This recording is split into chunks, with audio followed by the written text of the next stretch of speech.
다음 달 1일 미국과의 상호관세 발효를 불과 일주일에 앞두고 협상이 난항을 겪고 있습니다. 우리 시각으로 내일 밤에서 모레 새벽 사이에 예정됐던 미국과의 2+2 통상 협의가 돌연 취소됐습니다. 베센트 미국 재무장관의 일정 때문이고 조속한 시일 안에 날짜를 다시 잡기로 했다는 게 정부의 설명이지만 물밑 협상이 순조롭지 않다는 관측이 나옵니다. 먼저 이승은 기자가 보도합니다. 오늘 아침 인천국제공항. 한미 2+2 통상협의를 위해 출국 예정이던 구윤철 부총리 겸 기획재정부 장관을 만나기 위해 기다리던 기자들 앞에 갑자기 대변인이 나타났습니다. 미국 정부에서 베센트 재무장관의 긴급한 일정 때문에 25일 협의를 열지 못하게 됐다는 메일을 보내왔다고 밝혔습니다. 부총리도 출국은 안 하실 거니까 일단 이제 철수해 하셔야 될 것 같습니다. 긴급한 일정 때문에 안 된다, 어렵다. 그래서 빠른 시간 내에 가능한 때가 언제냐라는 걸 갖다가 물어보면서 연락이 와서. 기재부는 미국이 조속한 시일 내 협의를 열자고 제의했고 최대한 빠른 시일 내 일정을 잡을 계획이라고 밝혔습니다. 미국이 입장을 전해온 시각은 구윤철 부총리의 출국 1시간 반 전으로 부총리는 공항에서 발길을 되돌렸습니다. 상호관세 25%가 부과되는 8월 1일을 불과 일주일 앞두고 잡힌 협의가 취소된 데 따른 파장이 커지자 기재부는 미국이 여러 차례 미안하다는 언급을 했다고 강조했습니다. 그러면서 여항구 통상교섭본부장과 미국 무역대표부 대표와의 협의, 김정관 산업부 장관과 미 상무부, 에너지부 장관과의 만남도 계획대로 진행될 것이라고 밝혔습니다. 하지만 8월 1일 전에 날짜를 다시 잡기 쉽지 않은 상황입니다. 트럼프 미 대통령은 오는 25일부터 29일까지 스코틀랜드를 방문할 예정이고 베센트 장관은 28일부터 29일까지 스웨덴 스톡홀름에서 중국과 무역 협상을 엽니다. 일본은 25% 상호관세를 15%로 낮추는 대신에 알래스카주 LNG 사업을 포함해 759조 원 규모 대미 투자를 약속했고 쌀과 자동차 등 미국산 물품 수입을 늘리기로 하고 협상을 타결지었습니다. 우리나라는 일본보다 경제 규모가 작은 데다 법인세 증세 이슈 속에 일본과 비슷한 투자 규모를 약속하기엔 무리가 있고 농축산물 등 비관세 장벽 완화에 대한 내부 반발이 큽니다. 최근에 무역 협상을 타결한 인도네시아, 일본 같은 모든 나라들에게 미국이 공통적으로 요구한 것이 농산물 시장 개방 확대 카드였습니다. 왜냐하면 자신들이 비교 우위를 가지고 있는 농업에서의 수출을 늘려서 무역 적자도 줄이고요. 그다음에 중간 선거에서 승리를 얻기 위해서는 농업에 기반이 되는 지역에서의 지지율도 끌어올릴 수 있는 카드거든요. 여기에 관세는 관세대로, 안보는 안보대로 별개 협상을 선호하는 미국이 통상과 외교 안보 현안 일괄 타결을 원하는 우리나라를 길들이게 하고 있다는 분석도 나옵니다. YTN 이승은입니다.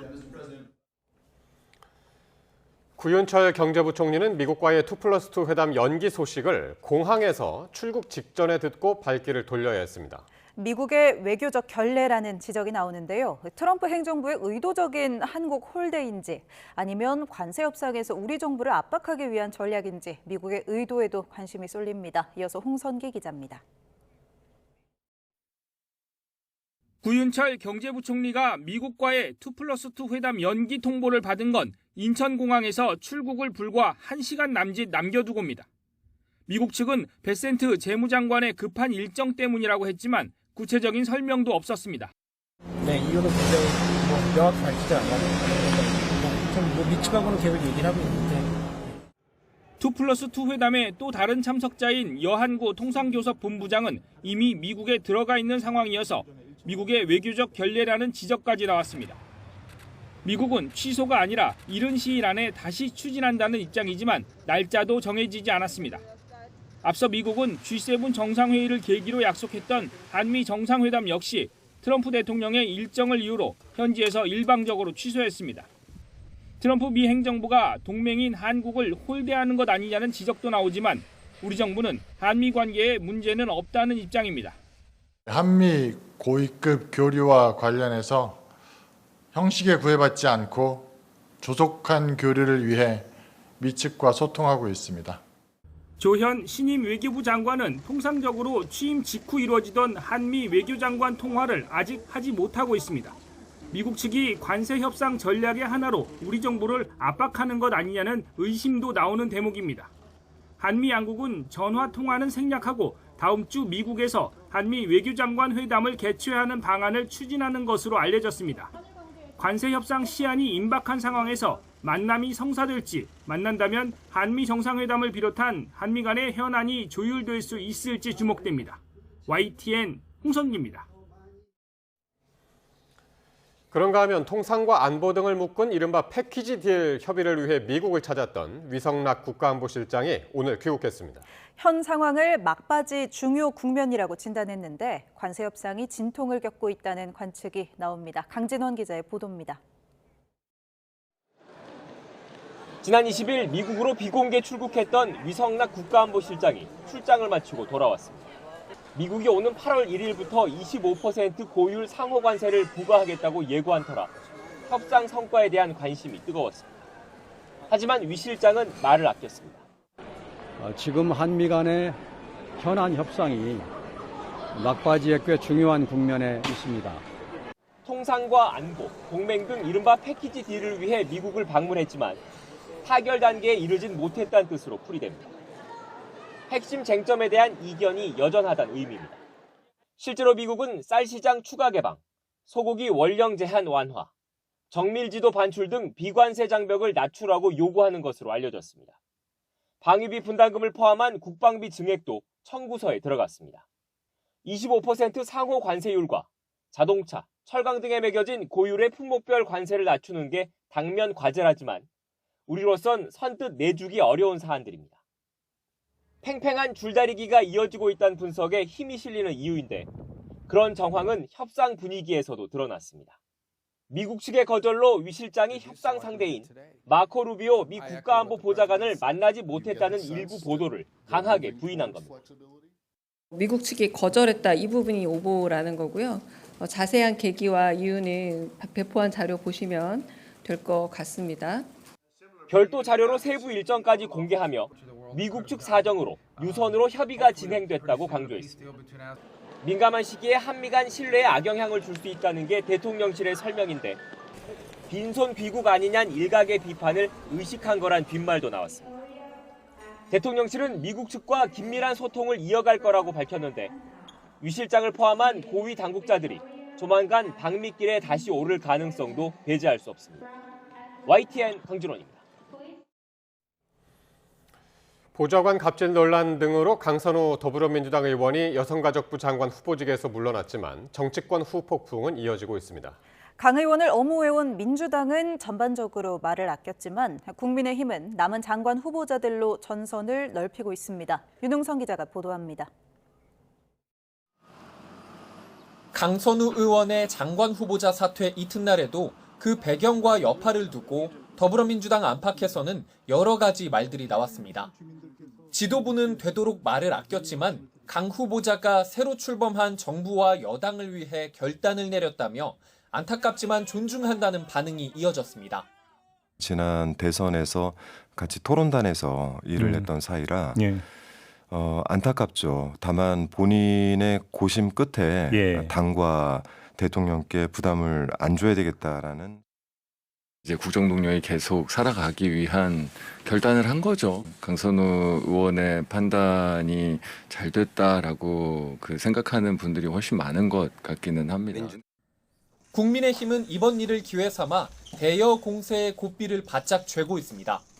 강 의원이 장관 후보직을 사퇴하자 더 나아가 의원직까지 박탈해야 한다며 강선우 징계안을 국회에 제출하기도 했습니다.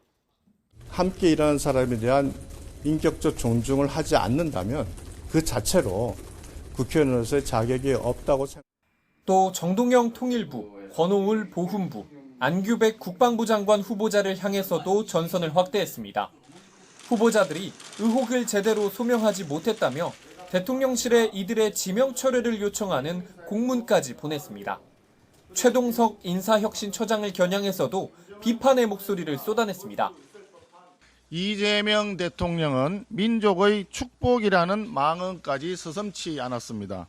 인사혁신처장이 아니라 아첨혁신처장이라는 말입니까? 이어 청문회를 앞둔 최휘영 문화체육관광부, 김윤덕 국토교통부 장관 후보자에게도 송곳 검증을 예고했습니다. 야당은 두 후보자가 각각 자녀들에게 수억 원대 부동산을 증여하거나 전세금을 지원하는 등 부당한 아빠 찬스 의혹이 있다는 입장입니다. 내홍 속에 지지율이 계속 떨어지고 있는 국민의힘은 인사청문 정국이 마무리될 때까지 내부 정비보다는 대여 공세에 집중할 것으로 보이는데 지지세 회복을 이뤄낼지는 지켜봐야 할 것 같습니다. YTN 윤홍성입니다. 더불어민주당은 국민의힘 송원석 비상대책위원장이 강선우 의원을 국회 윤리위원회에 제소하겠다고 한 데 대해 염치가 없는 것도 정도가 있다고 비판했습니다. 문금주 원내 대변인은 오늘 브리핑에서 송 비대위원장은 불과 4년 전 많은 사람들 앞에서 당직자에게 욕설을 퍼붓고 정강이를 걷어차는 등 폭행을 일삼지 않았느냐며 이같이 말했습니다. 이어 논란이 일자 탈당하고 당내 징계가 무마되자 은근슬쩍 4개월 만에 복당했던 장본인 아니냐면서 부끄러움을 안다면 지난 2021년 본인이 저질렀던 만행에 대해 반성과 사과부터 하라고 촉구했습니다. 대통령실은 최근 강선우 전 여성가족부 장관 후보자 등 인선을 두고 논란이 빚어진 데 대해 국민 눈높이에 맞는 인사를 위해 절차를 보완하고 있다고 밝혔습니다. 또 강훈식 대통령 비서실장이 주재하는 인사위원회가 가동되고 있다며 우리가 정한 기준에 따라 몇몇 인선을 했으나 국민 눈높이에 맞지 않는다면 적극적으로 지적을 수용하기로 한 거라고 설명했습니다. 인사 검증을 맡은 봉욱 민정수석은 브리핑에서 검증 작업 개선 방안과 관련해 당장 확인은 어렵다면서도 세밀하게 살펴 최선을 다하겠다고 말했습니다.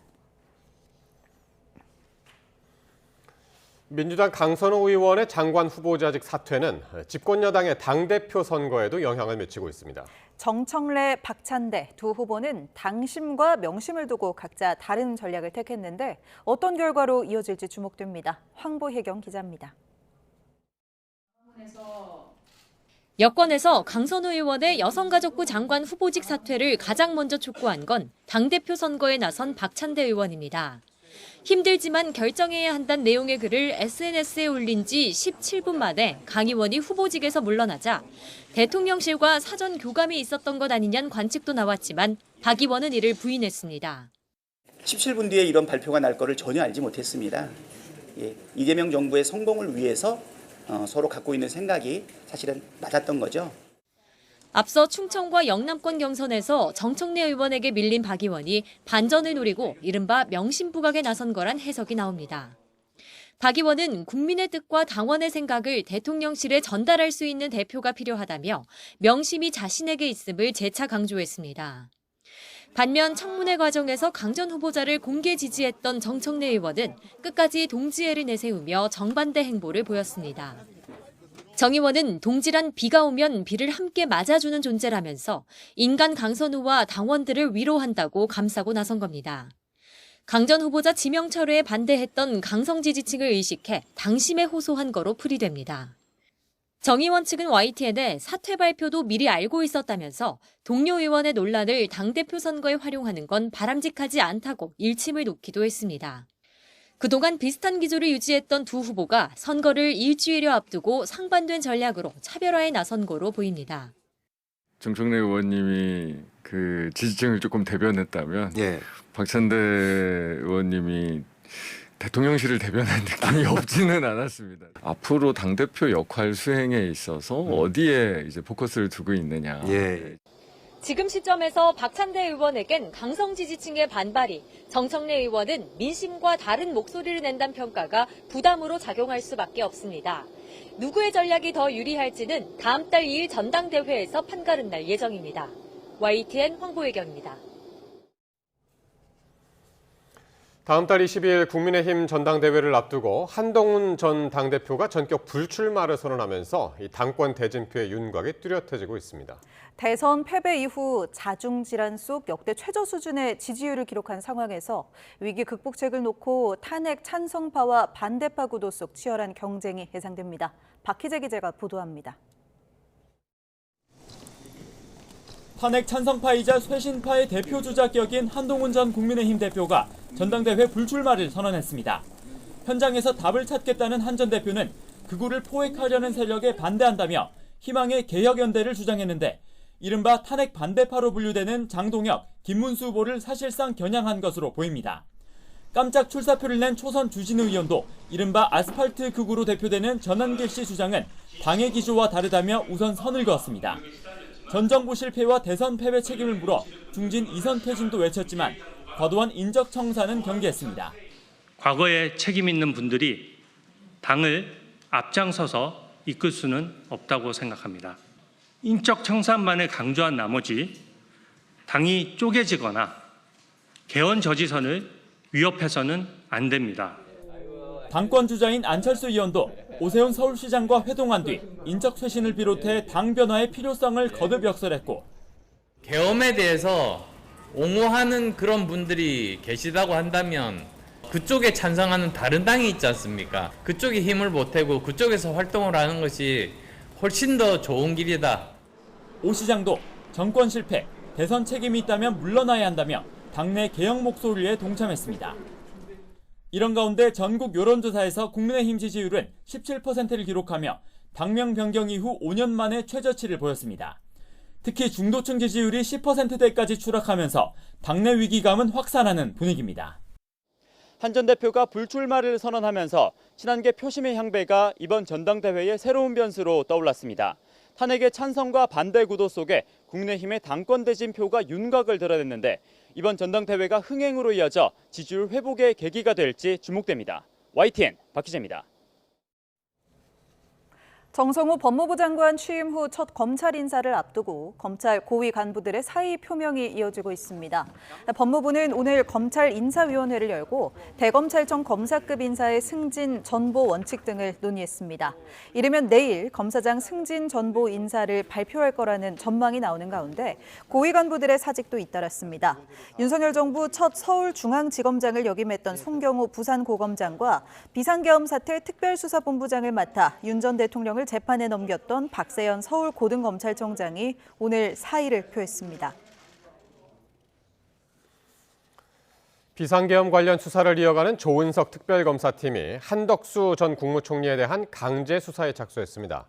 특검은 한 전 총리가 불법적인 비상계엄 선포에 가담하거나 이를 방조한 만큼 조만간 다시 불러 조사를 이어간다는 계획입니다. 김철희 기자가 보도합니다. 서울 종로구에 있는 한덕수 전 국무총리 자택 앞. 수사관들이 파란 상자를 손에 든 채 밖으로 빠져나옵니다. 오늘 압수수색 대상 어떤 것들 혹시 보셨나요? 6시간여 동안 한 전 총리 자택을 압수수색한 특검팀은 국무총리 공간과 강희구 전 대통령실 부속실장 자택에 대해서도 강제 수사를 벌였습니다. 현재 특검은 한 전 총리가 계엄 선포의 위법성을 미리 알고도 절차에 가담한 거로 의심하고 있습니다. 그간 한 전 총리는 기억이 흐릿하다며 당시 상황에 대한 언급을 피해왔지만 굉장히 충격적인 상황이어서 못 봤다? 전체적인 것들이 기억을 하기가 굉장히 어렵습니다. 대통령실 CCTV에는 한 전 총리가 계엄 문건을 직접 열람하는 장면까지 담겨 있었던 거로 전해집니다. 한 전 총리는 또 허위 계엄 선포문 작성과 폐기에도 깊숙이 가담한 거로 의심받고 있습니다. 강희구 전 실장이 최초 선포문의 결함을 보완하기 위해 허위로 사후 선포문을 꾸미자 한 전 총리가 여기에 서명했다는 겁니다. 이후 한 전 총리가 허위 선포문이 수사 과정에서 문제가 될 것을 우려해 폐기를 요청했다는 게 특검 판단입니다. 실제 한 전 총리와 강희구 전 실장은 윤석열 전 대통령 구속영장에서 관련 혐의의 공범으로 적시된 상태입니다. 특검은 압수수색에서 확보한 증거를 바탕으로 조만간 한 전 총리를 다시 불러 조사할 예정입니다. 한 전 총리에게 적용된 혐의의 중대성 등을 고려하면 추가 조사가 끝난 뒤엔 신병 확보 절차가 이어질 가능성이 클 거란 분석도 나옵니다. YTN 김철입니다. 윤석열 전 대통령이 건강이 안 좋아졌다는 이유로 자신의 내란 우두머리 혐의 재판에 3주 연속으로 불출석했습니다. 특검은 재판 진행을 위해서 구인영장을 발부해달라고 요청했습니다. 권준수 기자입니다. 재구속되기 전까진 내란 혐의 형사재판에 꾸준히 나오며 직접 목소리를 내기도 했던 윤석열 전 대통령이 또다시 법정에 모습을 드러내지 않았습니다. 3주 연속 불출석입니다. 사유는 건강이 안 좋아졌다는 겁니다. 지금 건강 상태 어떠세요? 윤 전 대통령. 이미 법정에 밝힌 대로 그대로예요. 특검은 최근 구속적부심 신문엔 윤 전 대통령이 출석했다는 점을 꼬집으며 건강상 이유를 들고도 기각 결정이 났던 만큼 상당성이 없는 주장이라고 반발했습니다. 재판부엔 피고인의 재판 출석을 원칙으로 하는 형사소송법을 바탕으로 구인영장을 발부해달라 요청했습니다. 재판부는 조사 절차를 진행하겠다면서 윤 전 대통령의 건강 상태가 진짜 안 좋은지 나아가 구인할 수 있을지에 대해 서울구치소의 의견서를 받아보겠다고 말했습니다. 피고인 불출석 상태로 공판 절차를 진행하려면 그 사유가 존재하는지 법원이 들여다보고 판단해야 하기 때문입니다. 이런 가운데 윤 전 대통령 변호인단은 특검이 이미 기소된 혐의 사실을 쪼개는 등 적법 절차와 원칙을 무시했다며 이번 재구속 자체가 문제란 입장도 유지했습니다. 윤 전 대통령은 법원 휴정기 이후 다음 달 중순부턴 특검이 직권남용 혐의 등으로 추가 기소한 재판도 병행해야 하는데 법원에 다시 출석할지 주목됩니다. YTN 권준수입니다. 다음 달 6일 소환 통보를 받은 김건희 여사 측이 하루에 한 혐의만 조사해달라는 취지의 의견서를 특검에 제출했습니다. 김건희 특검팀 오정희 특검보는 오늘 정례 브리핑에서 김 여사 측 변호인이 혐의별로 다른 날에 나누어 조사하고 소환 조사 사이에 사나흘 정도의 휴식 일정을 보장해달라는 내용의 의견서를 냈다고 밝혔습니다. 김 여사 측 의견서에는 오후 6시 전에는 조사를 종결해달라는 내용도 포함됐습니다. 오 특검보는 법과 원칙에 따라 소환 조사를 진행할 예정이라면서 이 같은 의견을 김 여사 측에도 전달했다고 설명했습니다. 김건희 특별검사팀이 오늘 오후 경기 성남시에 있는 한국국제협력단 코이카에 대한 강제 수사에 나섰습니다. 특검은 캄보디아 공적개발 원조 관련 자료를 확보하기 위해 코이카 사업전략기획실과 동남아팀 등의 수사관들을 보내 압수수색에 착수한 것으로 파악됐습니다.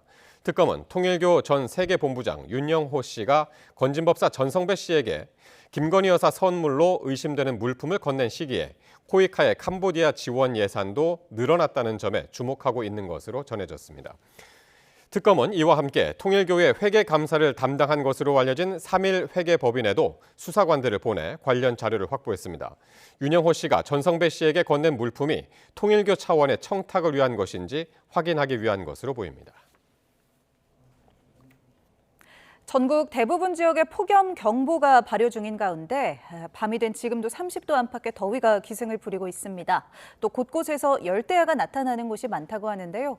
자세한 날씨 기상캐스터 연결해서 알아봅니다. 김시아 캐스터. 네, 경의선 숲길에 나와 있습니다. 네, 오늘 서울이 밤사이에 초열대야 수준의 더위가 예상된다고요? 네, 서울은 내일 아침 기온이 27도, 체감 온도는 29도로 초열대 수준의 밤더위가 예상됩니다. 한낮에 뜨거운 열기가 밤 사이에도 완전히 다 식지 못하기 때문인데요. 현재 서울 기온은 30도로 이렇게 새까맣게 깜깜한 밤이 됐는데도 낮처럼 후텁지근합니다. 지나가는 시민들도 이런 후텁지근한 날씨 때문에 시원한 음료수와 아이스크림을 마시면서 더위를 식히고 있습니다. 현재 전국 대부분 지역에 폭염 경보가 발효 중인 가운데 경보 지역을 중심으로는 기온이 많이 올랐습니다. 광주 30.1도, 대구 29.6도 등 여전히 30도 안팎의 더위가 이어지고 있습니다. 때문에 서울을 비롯해서 밤사이 강릉 27도, 광주, 대구 25도 등 열대야가 나타나는 곳이 많겠고요. 습도가 높아서 체감 더위는 더 심하겠습니다. 한낮에는 오늘보다 2, 3도가량 더 높겠습니다. 서울과 대전은 무려 37도로 사람 체온을 훌쩍 뛰어넘겠습니다. 주말에는 더위가 절정에 달하겠습니다. 특히 서울은 낮 기온이 38도까지 오르면서 이 지역 기준 올여름 들어서 가장 덥겠고요. 제주도에만 이번 주말과 휴일에 비바람이 지날 전망입니다. 밤에도 이어지는 무더위에 밤잠 설치시는 분들 많으실 것 같은데요. 제습기로 습도를 낮추고 또 환기라면 열대야를 극복하는 데 도움이 된다고 하니까요. 오늘 밤 이 방법을 통해서 열대야를 극복해 보시는 건 어떨까요? 지금까지 YTN 김시아입니다.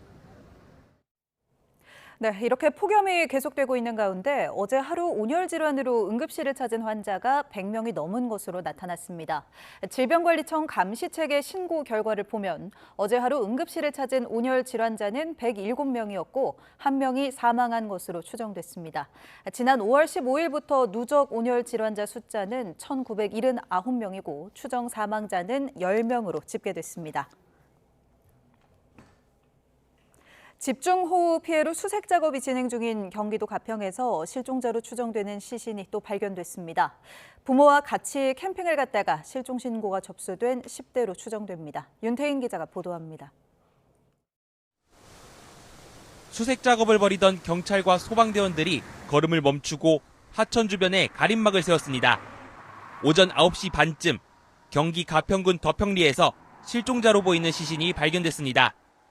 DNA 검사 등 신원 확인 절차가 진행 중인 가운데 경찰과 소방은 캠핑장에 놀러 왔다가 부모와 함께 실종된 10대 아들로 추정하고 있습니다. 40대 아버지는 앞서 나흘 전 숨진 채 발견됐습니다. 실종자 추정 시신이 발견된 하천 주변입니다. 집중호우가 내릴 당시 일가족 3명의 실종 신고가 접수됐던 캠핑장에서 이곳까지는 직선 거리로 9km 정도 떨어져 있습니다. 실종자 수색 닷새째. 소방은 한강 김포대교까지 범위를 넓힌 데 이어 가평 지역에 대한 정밀 수색에 돌입했습니다. 끈을 잡고 한 줄로 서서 하천 바닥을 훑고 물속 냄새를 맡을 수 있는 순환 탐지견도 투입했습니다. 도로 통제에 무더위까지 겹치며 수색이 길어질 수 있다는 우려가 나오는 가운데 800명 넘는 인원과 각종 장비를 동원해 가평 일대를 다시 샅샅이 살펴보는 겁니다. 현장 구조대원들을 총 동원하여 슈트를 착용한 상태에서 현재 이번 대보교에서 신천평대교까지 하천을 따라 로프를 길게 잡고서 일렬 행도로 사망과 실종 8명, 여기에 주택 침수에 도로 유실 등 340억 원 넘는 재산 피해까지 입은 가평군에서 실종자들을 찾기 위한 악전고투가 이어지고 있습니다. YTN 윤태인입니다. 지난 주말 폭우로 큰 수해를 입은 경기 가평에서는 농민들도 큰 피해를 입었습니다. 수확을 앞두고 물난리를 겪은 농민들은 생계와 복구가 모두 막막한 실정인데요. 김희영 기자가 피해 현장을 다녀왔습니다. 6,600제곱미터 정도 되는 밭 한가운데가 텅 비었습니다. 도랑 근처에는 큰 나무가 쓰러져 있고 토사 잔해도 남아 있습니다. 10년 키운 포도나무가 있던 밭입니다. 시설물은 얽힌 채 무너져 버렸는데요. 한 달 뒤면 수확할 포도도 이렇게 바닥에 나뒹굽니다. 25년 넘게 밭을 일궈온 농민은 이렇게 큰 피해는 처음이라고 말합니다. 100한 그루가 망가졌다고 생각해도 한 1,000만 원 이상은 손실이지 아닌가 생각이 드는 거죠. 여기서 이렇게 꼴은 처음 보는 거예요. 인근에 있던 다른 포도밭도 넘친 물에 잠기고 쓸려 내려갔는데 또 다른 곳도 상황은 비슷합니다. 논에는 토사가 잔뜩 쌓였고 고추와 파, 토마토 등을 키우던 비닐하우스도 무너졌습니다. 수확을 앞둔 농작물은 물론 창고에 저장해둔 수확물까지 전기가 끊겨 상해버렸습니다. 입도 안 떨어질 정도로 그래서 큰일 났구나. 네? 앞으로 어떻게 해야 될지.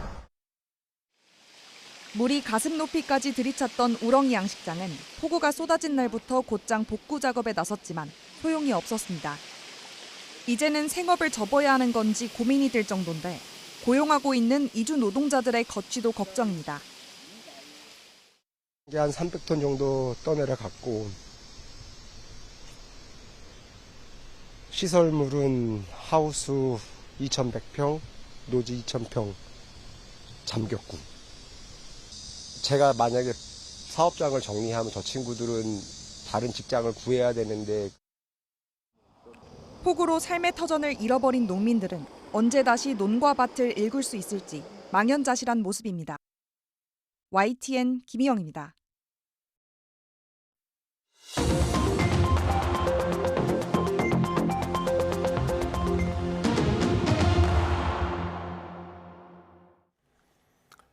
정치권 관심 뉴스 짚어보는 포커스 나이트 시간입니다. 오늘은 박창환 장한대 특임교수, 장성호 전 건국대 행정대학원장 나오셨습니다. 어서 오십시오. 네, 안녕하세요. 안녕하십니까.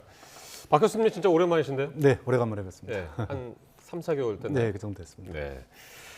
자, 강선우 의원 이야기부터 하겠습니다. 여가부 장관 후보자직에서 자진 사퇴했지만 정치권의 여지는 이어지고 있습니다. 특히 민주당 내부에서도 이번 사태를 두고 다양한 목소리가 나오고 있는데요. 관련 발언들 먼저 들어보시겠습니다.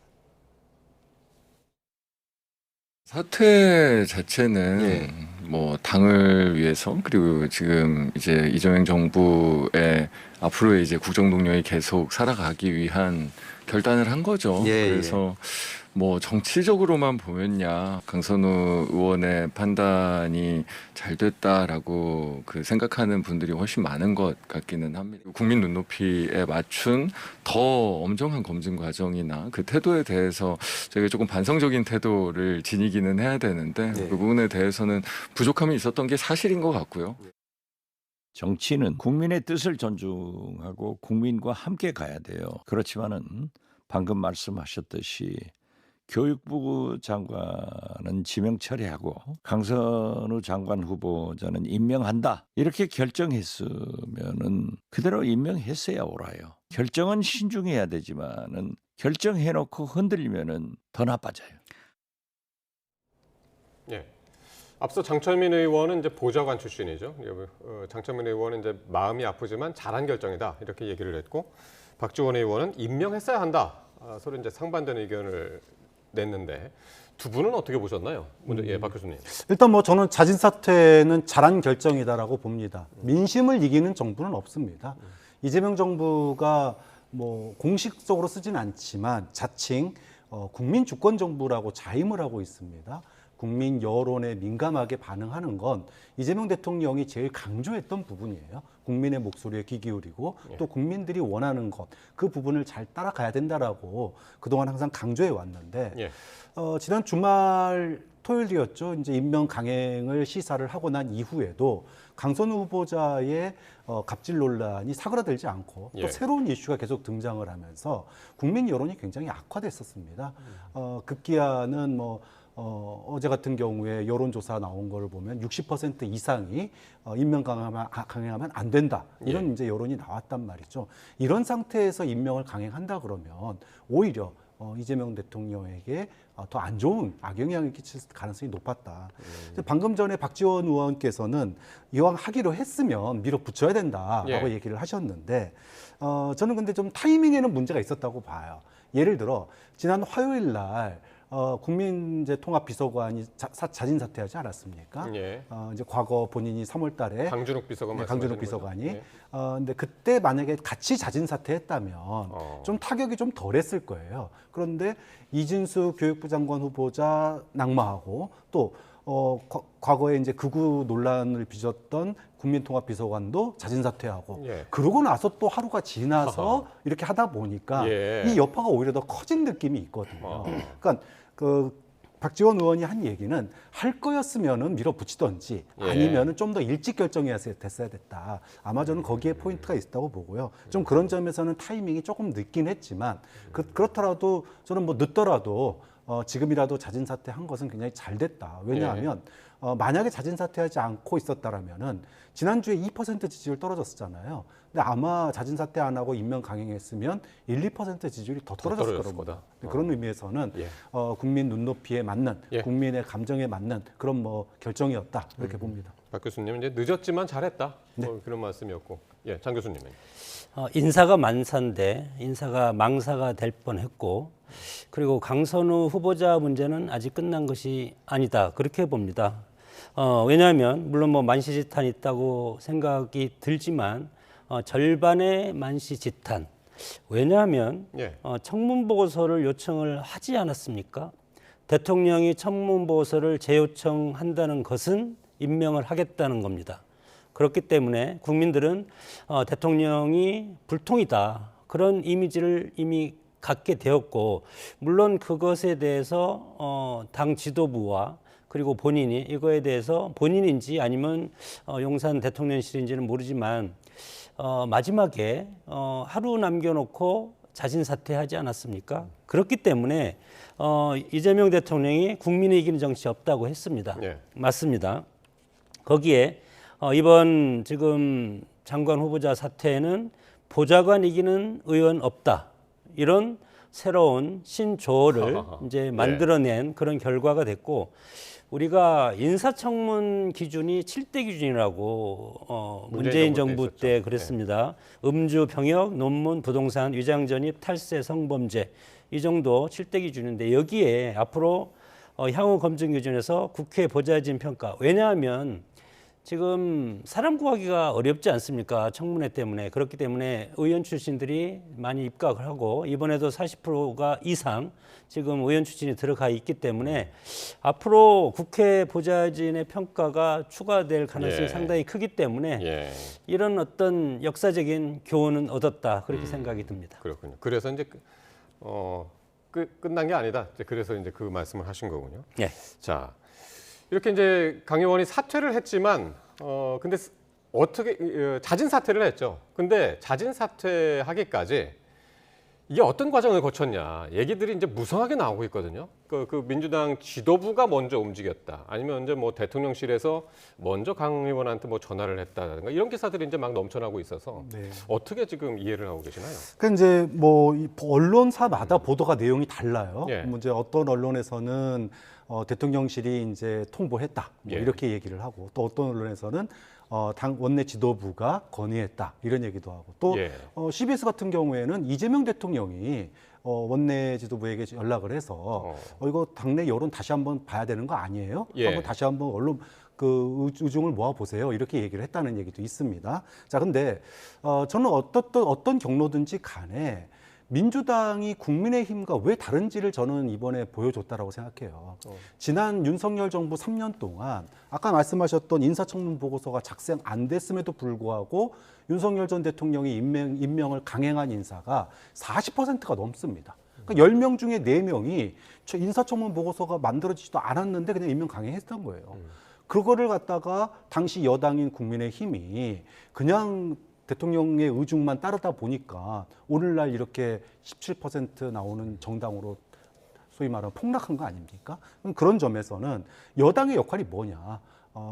대통령의 결정이 조금 판단이 늦거나 좀 잘못됐을 때 국민의 여론을 과감하게 전달하는 거고요. 뭐 대통령이 먼저 했냐 아니면은 여당이 먼저 했냐 뭐 그거보다 어쨌든 여당이 여당의 역할로서 변화된 민심, 악화되고 있는 민심에 대해서 전달을 했다라고 하는 점은 좀 분명한 사실인 것 같기 때문에 그런 점들은 앞으로 민주당이 이재명 대통령과 어떤 관계를 가져야 되는지에 있어서 또 국민의힘과 어떻게 다른지를 또 국민에게 보여줄 수 있는 하나의 기회가 아니었나 그렇게 봅니다. 사퇴에 대해서 이제 두 가지가 있지 않습니까? 대통령이 후보자를 지명하고 사퇴는 두 가지가 있습니다. 하나는 지명 철회가 있고 또 하나는 자진 사퇴가 있습니다. 왜 지금 강선우 후보자를 자진 사퇴를 시켰을까? 왜 그랬겠습니까? 현직 의원이기 때문에 자진 사퇴라는 것은 앞으로 향후 의정 활동을 생각한 퇴로를 열어주는 것이고, 그리고 지명 철회라는 것은 임명권자가 지명한 후보자가 어떤 리스크를 확인해서 더 이상 할 수 없다는 판단이 있기 때문에 이것은 제3자가 부적함을 인정하는 그런 상황이다. 그래서 강선호 의원한테는 의원이기 때문에 현직 의원이고 재선 의원이지 않습니까? 그렇기 때문에 앞으로 향후 의정 활동을 계속 해야 된다는 그런 취지로 자진 사퇴를 권했다는 것 같고, 저는 본인이 선택하지는 않았다고 봅니다. 물론 본인이 자진 사퇴를 했지만 여러 정황에서 당 지도부라든가 용산 뭐 인사 총무실이라든가 인사팀에서 서로 협의해서 결정했다고 보고, 그리고 국민의힘 지지율이 17%, 16% 뭐 더 떨어질 수도 있습니다. 그것이 제1야당으로서 그리고 보수정당으로서 지난 대선 그리고 탄핵 그리고 지난 대선 과정에서의 후보 교체, 이런 보수정당 집권 여당으로서의 자격이 없다고 국민들이 지금 준엄하게 심판을 하기 때문에 그런 것이지, 이것이 지난번 인사와 관련해서 보수정당 국민의힘 지지율이 떨어진 것은 아니라고 보고, 지지율은 앞으로 어떻게 될지 모릅니다.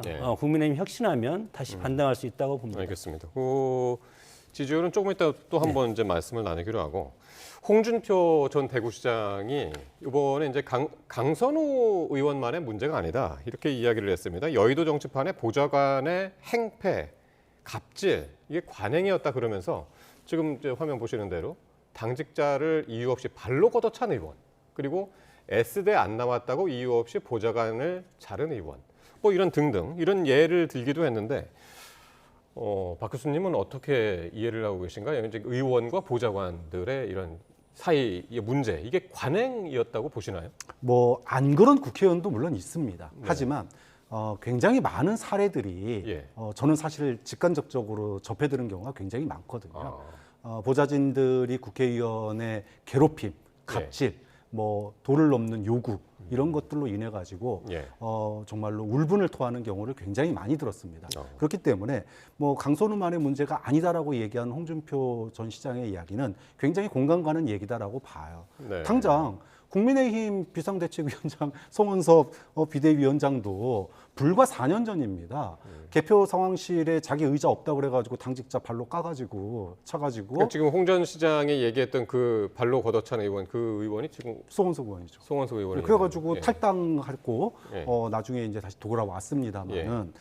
자 이런 게 단순하게 뭐 강선우 의원만의 문제라면 당연히 저는 강선우 의원이 의원직 사퇴해야 된다고 봐요. 그런데 정말로 뭐 저는 뭐 국민의힘 요구처럼 이번 기회에 정말로 전수조사 해봐야 된다. 우리가 과거에 국회의원 전수조사 얘기 나왔던 게 예. 업무 중에 코인 거래 얘기 한번 나왔었잖아요. 제대로 처리 안 됐습니다. 네. 다 소위 말해서 국회의원들이 서로 눈 감아주고 있는 거거든요. 예. 갑질도 알게 모르게 굉장히 만연되어 있는 문제고 예. 이 부분을 고치기 위해서 뭐 보좌진을 갖다가 해고할 때는 몇 달 전에 미리 해고해야 된다. 이런 법들도 많이 막 나오고 그랬었는데 여전히 이게 이제 1인 기업이거든요. 그렇군요. 1인 헌법기관이다 보니까 국회의원이 마음대로 임명권을 휘두르다 보니 이런 현상들이 이제 나타나는데 뭐 이번 기회에 저는 만약에 국회의원이 국무위원이 되려면 장관이 되려면 이런 갑질 부분에 대해서는 한번 검증하는 계기가 됐을 거라고 보고요. 예. 다음부터는 그런 것들이 인사의 하나의 요소로서 들어갈 필요가 있다. 그렇군요. 이렇게 봅니다.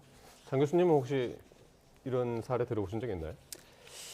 뭐 저도 오랫동안 이제 국회 보좌진들과 왕래가 있었기 때문에 뭐 그런 얘기 많이 들었습니다. 예, 그리고 예, 수시로 그 의원실은 뭐 몇 달을 못 버틴다 그런. 근데 뭐 그것이 예. 거기에서 나온 어떤 보좌진이 그 의원실을 향한 여러 가지 구원이라든가 그런 불만 그런 것을 토로하는 경우도 있지 않겠습니까? 의원 입장에서는 자기 보좌진이 뭐 7, 8명 되는데 그것이 각각의 역할이 있는데 그 역할을 하지 못하면 그리고 상임위가 바뀌면 또 교체할 수밖에 없습니다. 그 상임위의 전문적인 그런 보좌진을 찾아야 되기 때문에 어떻게 살다 보면 우리가 조직 생활을 하다 보면 조직에서 같은 구성원을 본인의 어떤 뜻과 무관하게 뭐 소위 말해서 이렇게 자른다고 그러죠. 그런 것이 가장 이제 가슴 아프고 이제 어떤 구원적인 그런 모습을 이제 형성될 수 있는 가능성이 상당히 큰 부분이기 때문에 많지만 앞으로 이제 또 의원 출신이 장관으로 또 입각을 하지 않겠습니까? 거기에는 틀림없이 이 보좌진과의 관계 이런 것이 들어갈 가능성이 크다고 봅니다. 의원과 보좌진의 관계는 요번을 계기로 해가지고 재정립이 돼야 되겠죠. 예. 자, 이런 가운데 이 여당 당권 주자죠. 박찬대 의원하고 정청래 의원이 강선우 후보자 사퇴 국면에서 전혀 다른 입장을 보였습니다. 그래서 이번 사태가 결과적으로 이 전당대회 결과에도 영향이 있지 않을까? 이게 이제 관심인데 먼저 박찬대 의원의 오늘 기자회견 발언 한번 들어보시겠습니다. 박찬대와 대통령실 사이에 교감이 있었던 거 아니냐. 박찬대에게 이재명 대통령의 마음이 있다. 명심이 어디에 있는가. 저는 이번에 전당대회는 명심이 어디에 있느냐라고 하는 부분에 대해서 많은 분들이 관심을 갖고 있지만 분명한 것은 명심은 국민들에게 있습니다. 대통령의 마음이 어디 있냐. 유불리에 영향을 미칠 수는 있겠지만 그거로 집권 여당의 당대표를 뽑는데 그거를 명분으로 삼을 수는 없지 않겠습니까? 자, 반면에 인사청문회 직후에 강선우 곧 장관님 힘내시라면서 이제 강 후보자를 응원했던 정청래 의원은 사퇴 이후에도 이 박찬대 의원과는 결이 다른 이야기를 했는데요. 동지란 이겨도 함께 이기고 져도 함께 지는 것이다. 그리고 비가 오면은 비를 함께 맞아주는 것이다. 이러면서 이제 강선우 전 후보자를 위로한다고 밝혔습니다. 동지를 앞세워서 강 의원을 이제 위로를 한 건데 박찬대 의원 측은 보좌진도 동지다라면서 또 맞받기도 했습니다. 참 이렇게 조용하게 치러지는 듯했던 여당 민주당의 전당대회가 지금 요동을 치고 있습니다. 어제 이제 박찬대 후보가 강선호 의원한테 결단을 촉구한 지 17분 만에 강 의원이 이제 사퇴를 했기 때문에 이게 전후 관계상 이게 어떤 영향을 미쳤지 않냐, 의도적인 영향이 있었지 않냐. 그리고 이제 박찬대 의원은 이른바 명심, 이재명 대통령으로부터 어떤 언지를 들었지 않았을까. 이런 이야기 때문에 지금 여기까지 이제 이야기가 번진 거거든요. 네, 어떻게 듣고 계신가요? 저는 뭐 이재명 대통령 측에서 전당대회를 하고 있는데 어느 한쪽에는 정보를 알려주고 어느 한쪽에는 정보를 안 알려주고 그랬다고 보질 않습니다. 그러니까 박찬대 의원도 이 내용을 알고 있었고 정청래 후보도 이 내용을 알고 있었을 거예요. 다만 서로가 지금 전당대회에서 처한 입장이 달랐습니다. 그러니까 정청래 이번 전당대회가 이제 55%는 권리당원 투표로 결정이 되고 그런데 이게 이제 굉장히 중요한데 지금 이제 이번에 홍수 피해 나기 전에 집중호우 피해 나기 전에 충청권과 영남권의 이 권리당원 투표에서 정청래 후보가 굉장히 큰 25% 이상 격차로 우세했거든요. 네. 그러면 이제 역전을 이루어야 되는데 박찬대 후보 측에서 보자면 그러면 권리당원에서 과연 역전을 이룰 수 있겠느냐? 쉽지 않거든요. 그럼 어디를 봐야 되느냐? 나머지 45% 대의원이라든지 일반 국민 여론을 봐야 돼요. 그러면 일반 국민 여론과 대의원은 굉장히 뭐 국민 여론에 따라가야 되는 거고 또 전략적으로 접근하는 분들이거든요. 그렇게 봤을 때 강성 당원들인 권리당원들의 어떤 밀리면 안 된다. 여기서 밀리면은 이재명 정부 국정 동력 약화된다. 이거 뭐 강선은 밀고 가야 된다. 이런 목소리가 큰 반면에 일반 국민들은 갑질은 아니지. 국민 눈높이에 맞춰야지. 대의원들도 이재명 대통령의 지지율이 떨어지면 안 되지. 이런 전략적인 사고를 하는 거거든요. 그렇기 때문에 저는 뭐 강선우 의원에 대해서 두 후보가 크게 입장이 다르거나 또 정보가 어느 한쪽으로 갔거나 이런 일이 아니다. 전당대회 과정에서 권리당원 쪽에서 앞서고 있는 정청래 후보 입장에서는 강성당원의 목소리를 좀 더 반영한 그런 이야기에 포인트를 주고 있는 거고 반면에 역전을 노려야 되는 박찬대 후보 입장에서는 일반 국민 여론조사라든지 대의원들을 노린 그런 그 전략적인 포지셔닝을 한 것, 그 차이일 뿐이지 사실 뭐 이재명 대통령이 팔이 뭐 어느 쪽으로 굽었다 이런 거하고는 좀 별개의 문제다라고 그러니까 두 후보, 두 의원은 전략적으로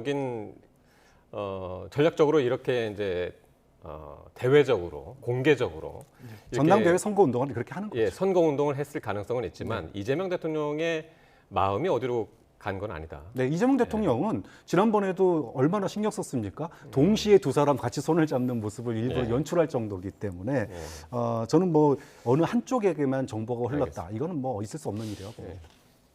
그 수박 논쟁이 이제 역으로 최초에는 정청래 의원이 수박이었다가 지금은 제가 보기에는 이 명심 논란이 박찬대 의원 후보가 수박이 될 가능성이 큰 사안이라고 저는 생각이 듭니다. 왜냐하면 결단 쫓고 17분 만에 강선우 후보자가 사퇴를 했다는 것은 물론 세상에 비밀은 없습니다. 박찬대 의원이나 정청래 의원이나 다 용산이나 용산 대통령실의 핵심이랑 다 네트워킹이 돼 있기 때문에 이러이러한 상황이 있다고 틀림없이 전달이 됐을 가능성이 크다. 개연성이 있고 물론 뭐 박찬대 의원은 오늘 그것에 대해서 부인을 했지만 그것을 만약에 알고 페이스북에 올려서 이것을 선거에 이용했다고 한다면 그것은 정말 박찬대 후보가 치명상을 입을 가능성이 상당히 크고 그렇지 않고 정말 17분 차이지만 그걸 모르고 올렸다면 그것은 진정성이 있다고 봐야 되는데 결국은 명심 논란은 박찬대 후보한테 도움이 되지 않는 사안이라고 생각이 들고 그리고 왜냐하면 이 사안을 얼마나 다급하면 페이스북에 17분 전에 올려가지고 이것으로 당원의 대의원의 대세론이 이미 형성된 여러 가지 대표 경선 이 표심에 이용하려고 했을까? 예. 그런 이용했다는 오해를 살 가능성이 상당히 크기 때문에 네. 그래서 오늘 박찬대 후보가 이것은 아니다 그렇게 이제 부인했지만 그래서 역설적으로 보면 이미 이제 전당대회는 대세론이 형성이 돼서 이것을 뒤집기가 상당히 어렵지 않을까 저는 그렇게 봅니다. 예. 어쨌든 요번 강선우 후보자 이제 사퇴 전후 그런 맥락 과정에서는 뭐 이재명 대통령의 마음이 명심이 어디로 갔냐 이거는 정말 팩트가 나중에 확인될 수 있는 그런 계제는 아닌 것 같고 해석의 여지가 있는 건데 어쨌든 이런 상황에서요. 이 방송인 김어준 씨가 강선우 의원을 둘러싼 논란과 관련해서 사퇴시켜야 할 만큼의 사건은 없었다라고 주장을 하면서 강영원에 대한 엄호를 이어갔습니다. 한번 어떤 발언이었는지 한번 들어보시죠. 강선우 의원이 사퇴를 했어요? 예. 현역 의원 최초로 장관 후보에서 사퇴를 시켜야 할 만큼의 사건은 제가 알아본 바로는 없습니다. 사실 엄청난 갑질이 있었다고 생각하는 기자도 실제로는 없어요. 이것은 언론이 강선우가 아니라 이재명을 이겨먹으려고 하는 거거든요. 강선우는 그 소재로 선택됐을 뿐인 겁니다. 자, 강선우 의원은 아무 잘못이 없고 언론이 이재명 대통령을 겨냥해서 강선우 의원을 이용했을 뿐이다 라는 논리인데 다른 사람도 아니고 김어준 씨 진보 진영의 빅스피커죠. 그래서 무시할 수가 없는 발언이었는데 어떻게 들으셨습니까? 뭐 김어준 씨가 정청래 후보를 적극 지원하고 있다. 이거는 뭐 이미 많은 이제 민주당 쪽에서는 알려져 있는 사실이고요. 예. 특히나 이제 과거 이제 민주당 정부에서 소위 말해서 인사 검증이라든지 어떤 정책에 있어서 보수 언론의 어떤 그 잣대. 그러니까 예를 들면 인사청문회면은 이런 도덕적 잣대를 가지고 이런 일을 할 수 있겠냐? 뭐 예를 들어 교육부 장관인데 논문이 이러면 되겠느냐 뭐 이런 식의 그런 프레임에 갇혀가지고 결국은 밀리고 밀렸던 그런 과거의 경험들을 떠올렸기 때문에 이번에는 그러면 안 된다. 그렇게 밀리고 밀리다 보니 결국은 계엄됐고 뭐 이렇게 된 거 아니냐. 그렇기 때문에 이번에는 확실하게 우리가 이니셔티브 치고 가야 된다. 이런 주장이거든요. 저는 뭐 그런 주장에 대해서 민주당 내부에서 공감대가 있었다고 봐요. 그렇기 때문에 지난 토요일 날 강선우 후보자가 법적으로 큰 위반도 아니고 역대 20년, 25년 동안 현역 의원이 한 번도 떨어진 적이 없습니다. 그분들 중에 이제까지 장관 됐던 분들 중에 강선우 의원보다 문제 자금 컸던 분들이 없었을까요? 있었음에도 불구하고 됐던 거거든요. 자, 그렇기 때문에 밀리면 안 된다 이렇게 봤던 건데 저는 뭐 그 주장도 일리는 있지만 문제는 보수 언론만 그렇게 떠들고 예를 들어 국민들이 거기에 대해서 공감하지 않는다면 밀고 가도 돼요. 근데 여론조사에 나왔지 않습니까? 국민의 60% 넘게가 임명 강행 안 된다라고 보고 있고 특히 그러니까요. 지난 대선 때 이재명 대통령을 찍었던 이 40, 50대 여성들이 이 갑질 논란에 대해서 굉장히 민감하게 반응했어요. 지난 대선 때 열광적으로 이재명을 찍었던 이 40, 50대 여성들이 갑질 논란에 대해서 굉장히 큰 반감을 가지고 이거 임명하면은 나 되게 실망한다 이런 얘기를 제 주변에서 굉장히 많이 들었거든요. 그래서 그런 것들을 보면 보수 언론의 소위 말하면 그 도덕적 잣대 프레임 여기에 끌려가서도 안 되지만 국민의 눈높이에 맞지 않는다면 그것을 갖다가 설득하지 못한 강선우 후보자의 자질과 누구를 탓했어야 된다고 봐는 거죠. 그러니까 김어준 씨가 언론이라고 그랬지 이제 지금 말씀하신 대로 보수 언론 그렇게 지칭하지도 않았고 실제로도 이제 보수 언론, 진보 언론 할 거 없이 모두 이제 이번 사태에 대해서는 강선우 후보자에 대한 사퇴를 이야기하는 이제 언론들이 많았고 그 와중에 이제 그 김어준 씨는 언론이 이재명을 이겨먹으려고 강선우를 이용했다 이렇게 발언을 한 거거든요. 근데 이게 좀 전에 말씀하신 것처럼 김어준 씨가 정청래 의원을 이제 지지한다는 것으로 이제 뭐 많이 알려졌기 때문에 이 이제 전당대회 국면에서 정청래 의원을 또 옹호하는 그런 발언 아니었냐 이런 해석은 어떻게 보시나요? 세 가지 포석이 있다고 봅니다. 저는 김어준 씨가 정청래 후보를 지지한 것은 다 알지 않습니까? 그래서 강선우 후보자 사퇴와 관련해서 동지애라는 표현을 정청래 후보자가 썼습니다.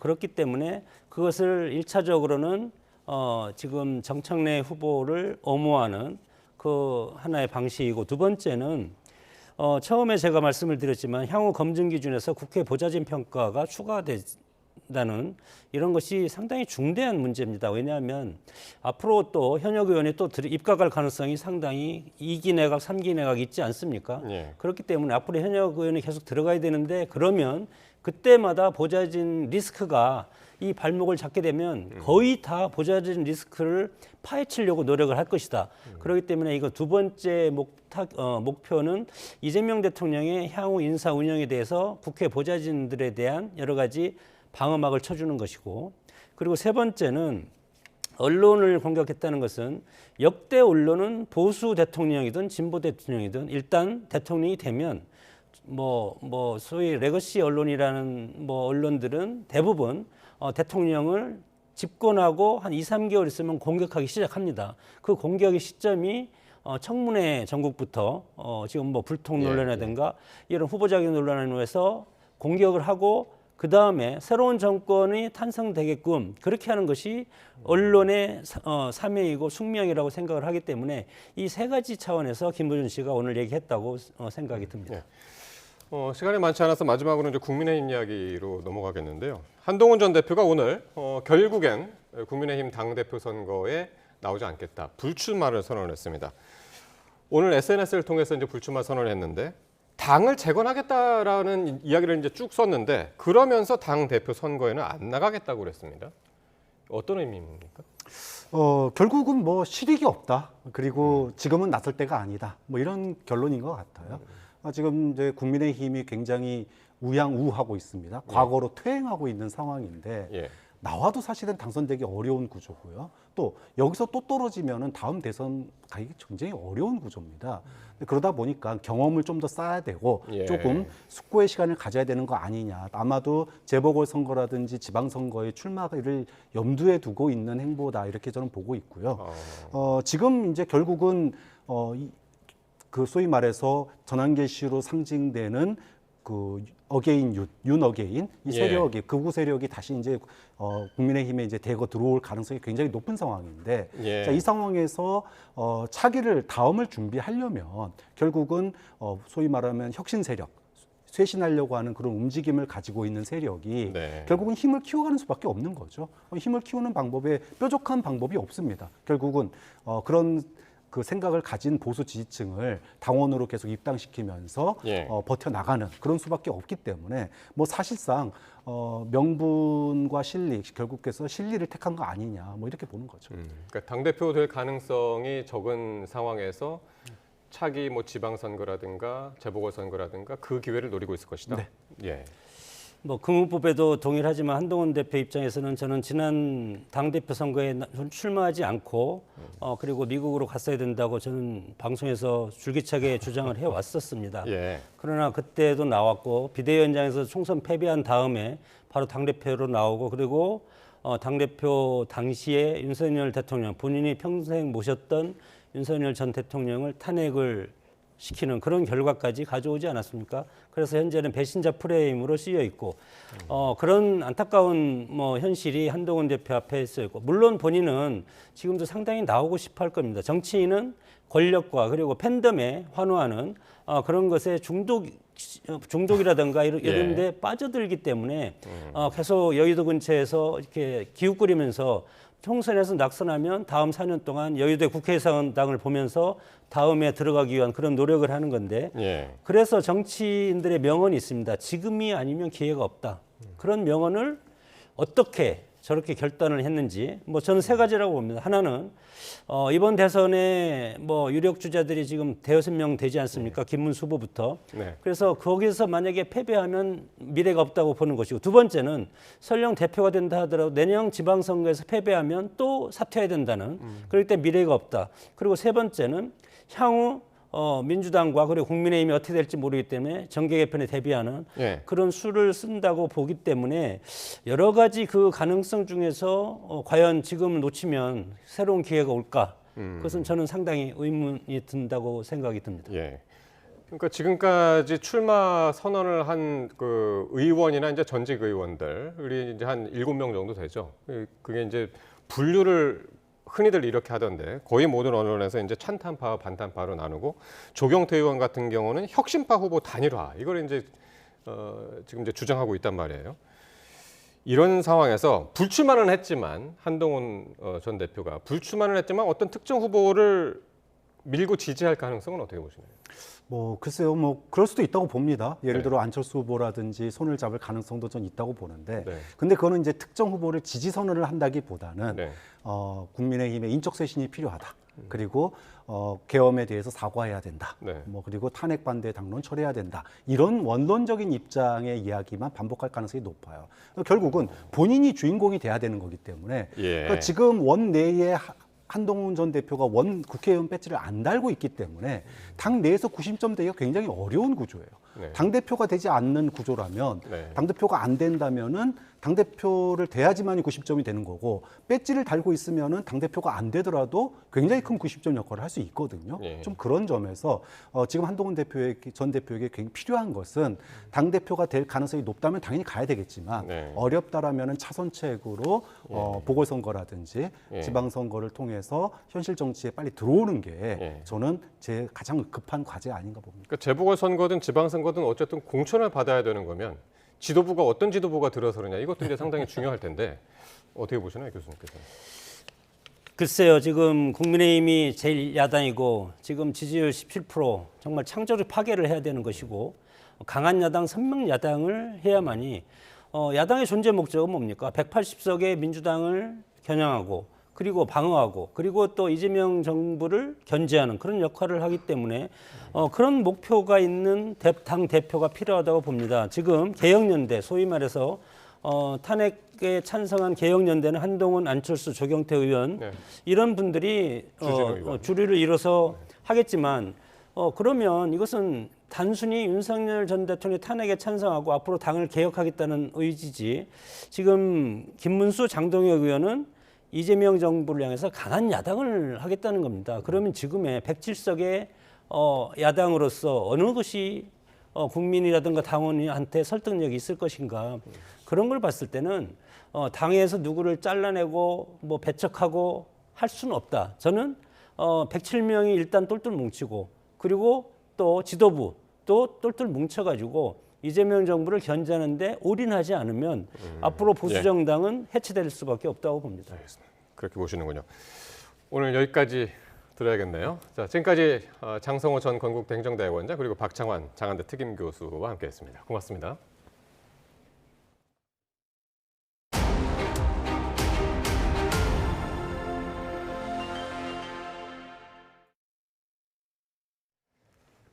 네, 이 내일로 예정된 한미 이 재무 통상장관 협상, 이 2+2 협의가 연기된 데 대해서 정부 당국자는 베센트 미국 재무장관의 일정 때문이라면서 미국 측의 입장이나 인식이 반영된 건 아니다라는 판단을 내놨습니다. 그런데 주요 외신들이 이 미국 당국자들이 다양한 협상에 몰려 있는 상황을 배경으로 꼽으면서 일본의 관세 협의가 한국을 압박하고 있다고 전했습니다. 워싱턴에서 신윤정 특파원이 보도합니다.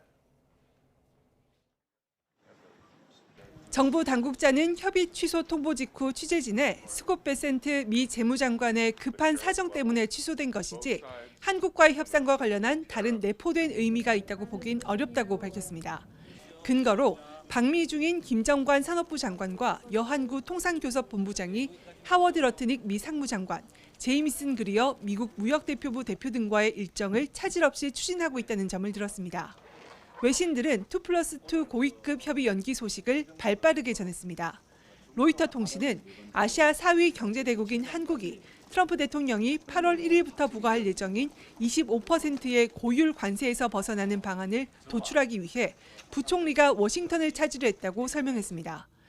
그러나 미국의 갑작스러운 연기 발표로 한국이 관세를 피하기 위한 합의에 성공할 수 있을지에 대한 의문이 다시 제기됐다고 지적했습니다. 미국 측이 협의를 연기한 이유에 대해서는 당국자들이 중국, 유럽연합 등 다양한 협상에 몰려있는 상황이라고 설명했습니다. 외신들은 일본이 미국과 자동차 관세율 인하에 합의한 게 한국을 강하게 압박하고 있다고도 지적했습니다. 블룸버그 통신은 일본의 무역 합의가 한국에 큰 부담으로 작용하고 있다며 한국이 일본과 비슷한 합의를 이루지 못하면 글로벌 자동차 경쟁에서 뒤처질 수 있다고 보도했습니다. 피터 나바로 백악관 무역 제조업 담당 고문 역시 블룸버그 TV에 출연해 한국 차와 독일 차에 25%의 관세가 부과된 상황에서 일본 자동차에 비해 불리해졌다고 언급했습니다. 이런 가운데 한국 정부가 트럼프 미국 행정부와의 관세를 포함한 통상협상에서 미국에 투자하는 펀드 설립을 논의하고 있다는 보도도 나왔습니다. 블룸버그 통신은 이 사안에 정통한 소식통들을 인용해 미국이 한국에 수백억 달러 규모의 투자 약속을 요구했다고 전했습니다. 하워드 러트닉 상무장관은 이 과정에서 대미 투자액으로 일본에 처음 제시한 것과 같은 4천억 달러, 약 548조 원을 제안한 것으로 알려졌습니다. 한미 간 협상 역시 자동차를 포함한 관세율을 25%에서 15%로 낮추는 데 초점이 맞춰지고 있다고 소식통들은 전했습니다. 워싱턴에서 YTN 신윤정입니다. 국민의힘은 한미 2+2 재무통상 협의가 취소된 데 대해 중국에는 쉐쉐하면 된다는 이재명 대통령식 외교가 신뢰 상실과 외교 고립으로 돌아오고 있다고 비판했습니다. 송원석 비상대책위원장 겸 원내대표는 오늘 입장문을 통해 정부가 미국 재무장관의 긴급 일정을 이유로 들었지만 실제로는 한미 관세 협상이 난항을 겪고 있다는 우려가 커지고 있다며 이같이 밝혔습니다. 이어 정부 출범 직후부터 한미 동맹의 신뢰를 흔들고 트럼프 대통령과의 회담 기회를 스스로 걷어차더니 결국 협상이 취소됐다면서 미국 측이 이재명 정권을 불신하고 있다는 의구심이 더 커지고 있다고 덧붙였습니다. 이에 대해 더불어민주당은 국민의힘이 한미 간 신뢰관계를 흔들려는 작태라고 유감을 표했습니다. 박상혁 수석 대변인은 한미 동맹을 누구보다 강조하는 듯했던 국민의힘이 국민 불안을 자극하고 있다며 이같이 밝혔습니다. 이어 마치 한미 간 통상 안보 협상이 좌초되기를 바라는 걸로 보일 지경이라면서 국익이나 국가 안보보다 당리 당략이 우선이냐고 반문했습니다. 그러면서 이재명 정부는 한미 동맹을 굳건히 하면서도 유리한 조건으로 협상을 끌어내기 위해 절치부심하고 있다며 국민의힘은 파렴치한 정치 공세를 당장 멈추길 바란다고 강조했습니다. 미국의 자동차 관세 직격탄으로 현대차의 2분기 영업이익이 10% 넘게 줄었습니다. 미국의 관세 조치로 주요 기업의 실적이 줄줄이 악화한 가운데 SK하이닉스는 독주 중인 고대역폭 메모리에 힘입어 창사 이후 최대 실적을 기록했습니다. 최아영 기자입니다. 지난해까지 최대 실적 흐름을 이어가던 현대차의 영업이익이 10% 넘게 주저앉았습니다. 올해 2분기 영업이익은 3조 6천억 원으로 지난해보다 15.8% 줄었습니다. 다만 매출은 48조 3천억 원으로 분기 기준 역대 최대 실적을 냈습니다. 매출은 늘었지만 영업이익이 줄어든 건 지난 4월부터 부과된 미국의 자동차 관세 여파로 풀이됩니다. 차는 더 잘 팔았지만 관세가 수익성을 끌어내린 겁니다. 2분기 실적은 미국 관세 영향으로 인한 8,282억 원의 영업이익 감소와 주요 권역의 시장 평균 인센티브 증가 추세로 인해 걱정은 관세 여파가 오롯이 영향을 미칠 올해 하반기입니다. 현대차는 자동차 관세 25%가 낮아질 수 있다는 기대는 있지만 협상이 진행 중인 상황에서 개별 기업이 말하기는 어렵다고 밝혔습니다. 일본의 자동차 관세가 12.5%로 낮아진 데 대해서도 말을 아꼈습니다. 미국 관세 여파로 올해 2분기 국내 주요 기업이 줄줄이 우울한 성적표를 받은 가운데 SK하이닉스만 한바구음을 지었습니다. 영업이익 9조 2천억 원, 매출 22조 2천억 원을 기록하며 분기 기준 사상 최대 실적을 갈아치웠습니다. 영업이익은 올해 2분기 삼성전자의 잠정 실적인 4조 6천억 원의 2배에 달합니다. 일찌감치 고대역폭 메모리 시장을 휘어잡은 결과입니다. AI향 메모리 수요 성장이 이어졌으며 내외의 불확실성에 대비하기 위한 고객의 선제적인 구매가 더해지며 예상보다 우호적인 환경이 조성되었습니다. SK하이닉스는 하반기에 고객들의 신제품 출시도 앞두고 있어 메모리 수요 성장세가 이어질 것으로 내다봤습니다. 이에 따라 올해 투자도 기존 계획보다 늘릴 방침입니다. YTN 최아영입니다. 이재명 대통령이 오늘 이재용 삼성전자 회장과 비공개로 만찬 간담회를 가졌습니다. 강유정 대통령실 대변인은 서면 브리핑에서 두 사람이 별도의 의제 선정 없이 자유롭게 폭넓은 의견을 나눴다며 이같이 밝혔습니다. 한미 간 관세 협상 시한이 얼마 남지 않은 만큼 삼성의 미국 투자 의견은 물론 다양한 분야의 고충도 논의됐을 것으로 보입니다. 강 대변인은 이 대통령이 지난 21일에는 한화그룹 김동관 부회장, 22일에는 SK그룹 최태원 회장과 만찬을 진행했다고 덧붙였습니다. 전남 나주의 한 공장에서 외국인 노동자를 지게차에 묶고 괴롭히는 가혹행위가 발생하면서 고용노동부와 경찰이 진상규명에 나섰습니다. 피해 노동자가 5개월 만에 노동단체에 당시의 고통을 호소하면서 알려졌는데요. 공장 측은 잘못을 인정하고 재발 방지 대책과 함께 모든 조사에 협력하겠다고 밝혔습니다. 오선열 기자입니다. 한 남성이 벽돌과 함께 비닐에 묶여 있습니다. 지게차가 남성과 벽돌 더미를 들고 야적장 곳곳을 돌아다니자 재밌다는 듯 웃음소리가 들립니다. 발 디딜 곳 없는 공중에 매달린 남성은 옴짝달싹도 못하는 상황. 한국인 남성이 조롱하는 목소리로 다그치는 소리도 담겼습니다. 지난 2월 벽돌 공장에서 일하는 스리랑카 출신 이주 노동자 A씨의 모습입니다. A씨의 외국인 동료가 일이 미숙하다는 이유로 50대 한국인 직원이 지게차를 이용해 A씨를 괴롭힌 겁니다. 5분 정도 여기 이렇게 있다고 마음에 너무 다쳤어요. 스트레스 많이 받았어요. 몸이 안 좋아하니까 제가 병원 갔어요. 근육이 너무 아프니까 사장님 너무 좋아요. 해당 업체 대표는 최종 책임자로서 변명의 여지가 없다며 모든 잘못을 인정하고 A씨에게 거듭 사과의 뜻을 밝혔습니다. 이와 함께 재발 방지 대책 마련과 관계기관 조사에도 성실히 응하겠다고 밝혔습니다. 무조건 우리 회사 내에서 그런 사태가 생긴 것에 대해서는 저희가 잘못했다고 하고 저도 뭐 어떤 경우에든지 그쪽에서 요구하는 대로 다 처리를 해주겠다. 그 입장이 그렇습니다. 5개월 만에 A씨의 괴롭힘을 접한 노동단체는 철저한 진상규명과 가해자들의 처벌을 요구했습니다. 단순하게 나주만의 문제가 아니라 나주에서 농공단지도 있고 지금 계절 이주 노동자들도 이 떼약볕에 고통받고 있을 텐데 전남도하고 노동청에서 발벗고 나서서 전수조사하는 것이. 이재명 대통령도 외국인 노동자 괴롭힘 사건에 대해 사회적 약자에 대한 야만적 인권 침해를 철저히 엄단하겠다고 SNS를 통해 밝힌 가운데 경찰과 고용노동부도 즉각 조사에 착수했습니다. YTN 오선열입니다. 대통령실 수석보좌관 회의를 주재한 이재명 대통령은 최근 전남 나주에서 외국인 노동자가 화물에 묶여 지게차로 들어올려진 사건을 언급했습니다. 전 세계가 대한민국을 어떻게 볼지 걱정된다며 엄단 의지를 밝혔습니다. 회의 발언 들어보시겠습니다.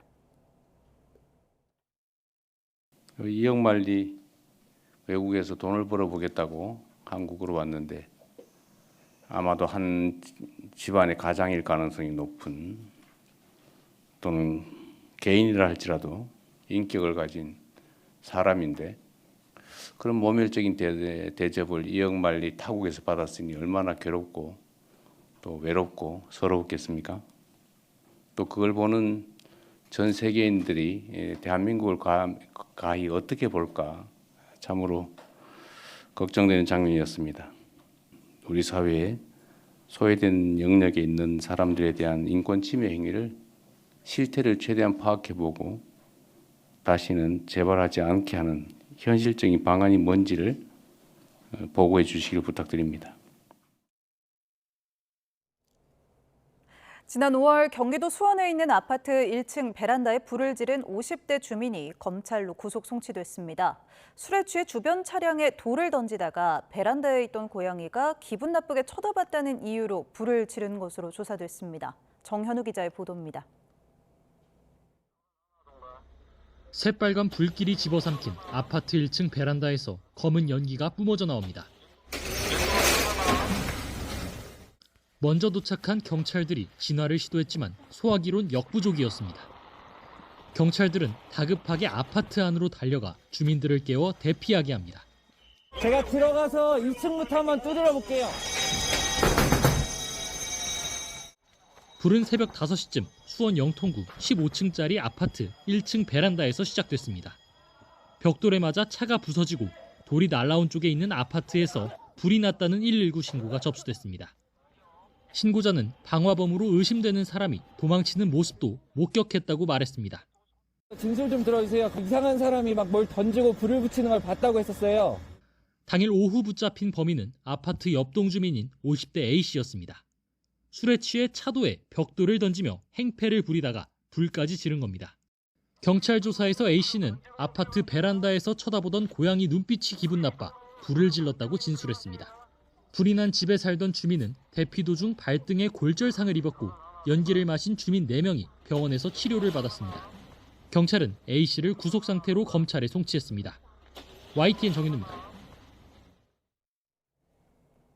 아들을 총으로 쏴 살해한 60대 남성 조모 씨가 프로파일러 면담에서 자신이 주장했던 경제적 어려움에 대해 구체적으로 진술한 걸로 파악됐습니다.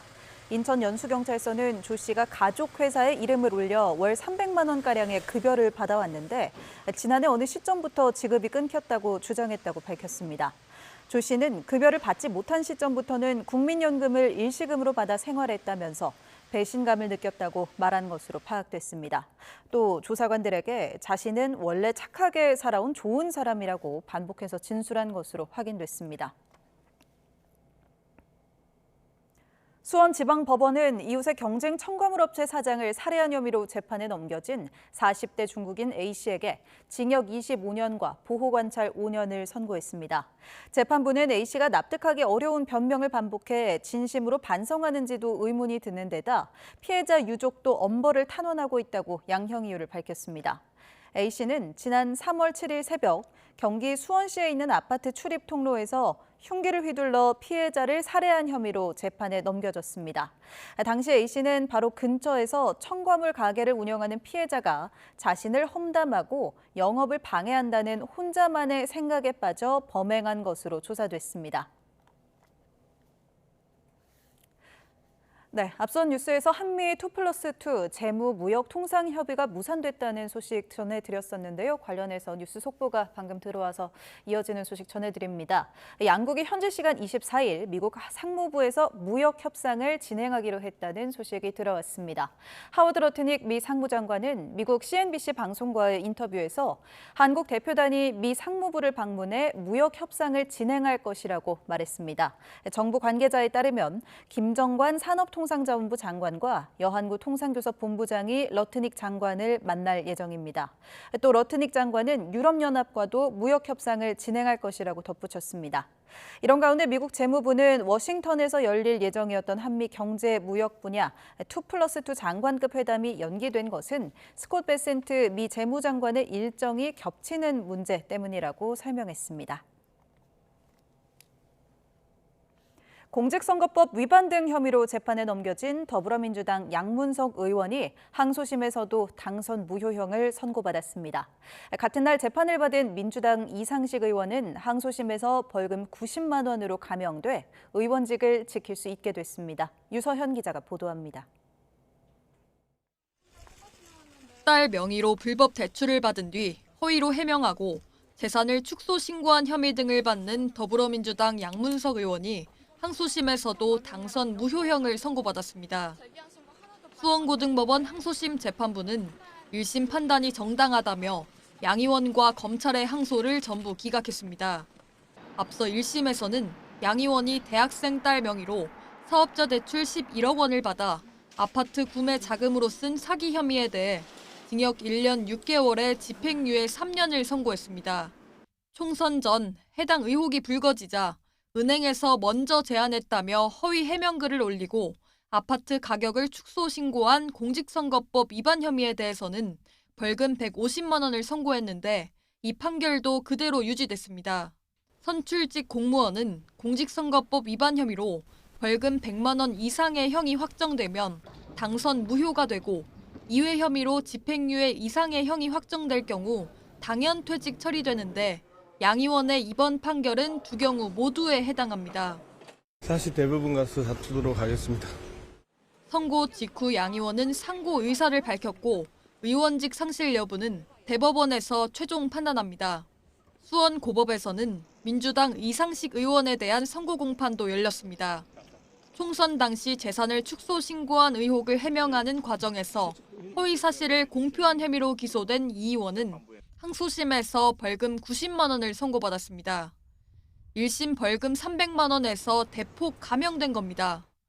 항소심 재판부는 이 의원이 아내의 재산 형성 과정에 대해 구체적으로 알지 못했던 것으로 보이고 선거에 미친 영향도 크지 않아 보인다고 판시했습니다. 현명한 결정을 내려주신 재판부에 너무너무 감사드립니다. 그리고 이제 계속해서 지역과 나라를 위해서 열심히 일하겠습니다. 감사합니다. 판결이 대법원에서 확정되면 이 의원은 의원직을 지킬 수 있게 됩니다. YTN 유선입니다. 민생회복 소비 쿠폰 신청자가 사흘 만에 2,100만 명을 넘어섰습니다. 이 과정에서 일부 지자체가 소득이 드러나는 색깔 카드를 지급해 질타를 받자 수해 복구로 지친 공무원을 동원해 교체 작업에 나섰는데요. 그러면서 혹사 논란까지 불거졌습니다. 보도에 이형원 기자입니다.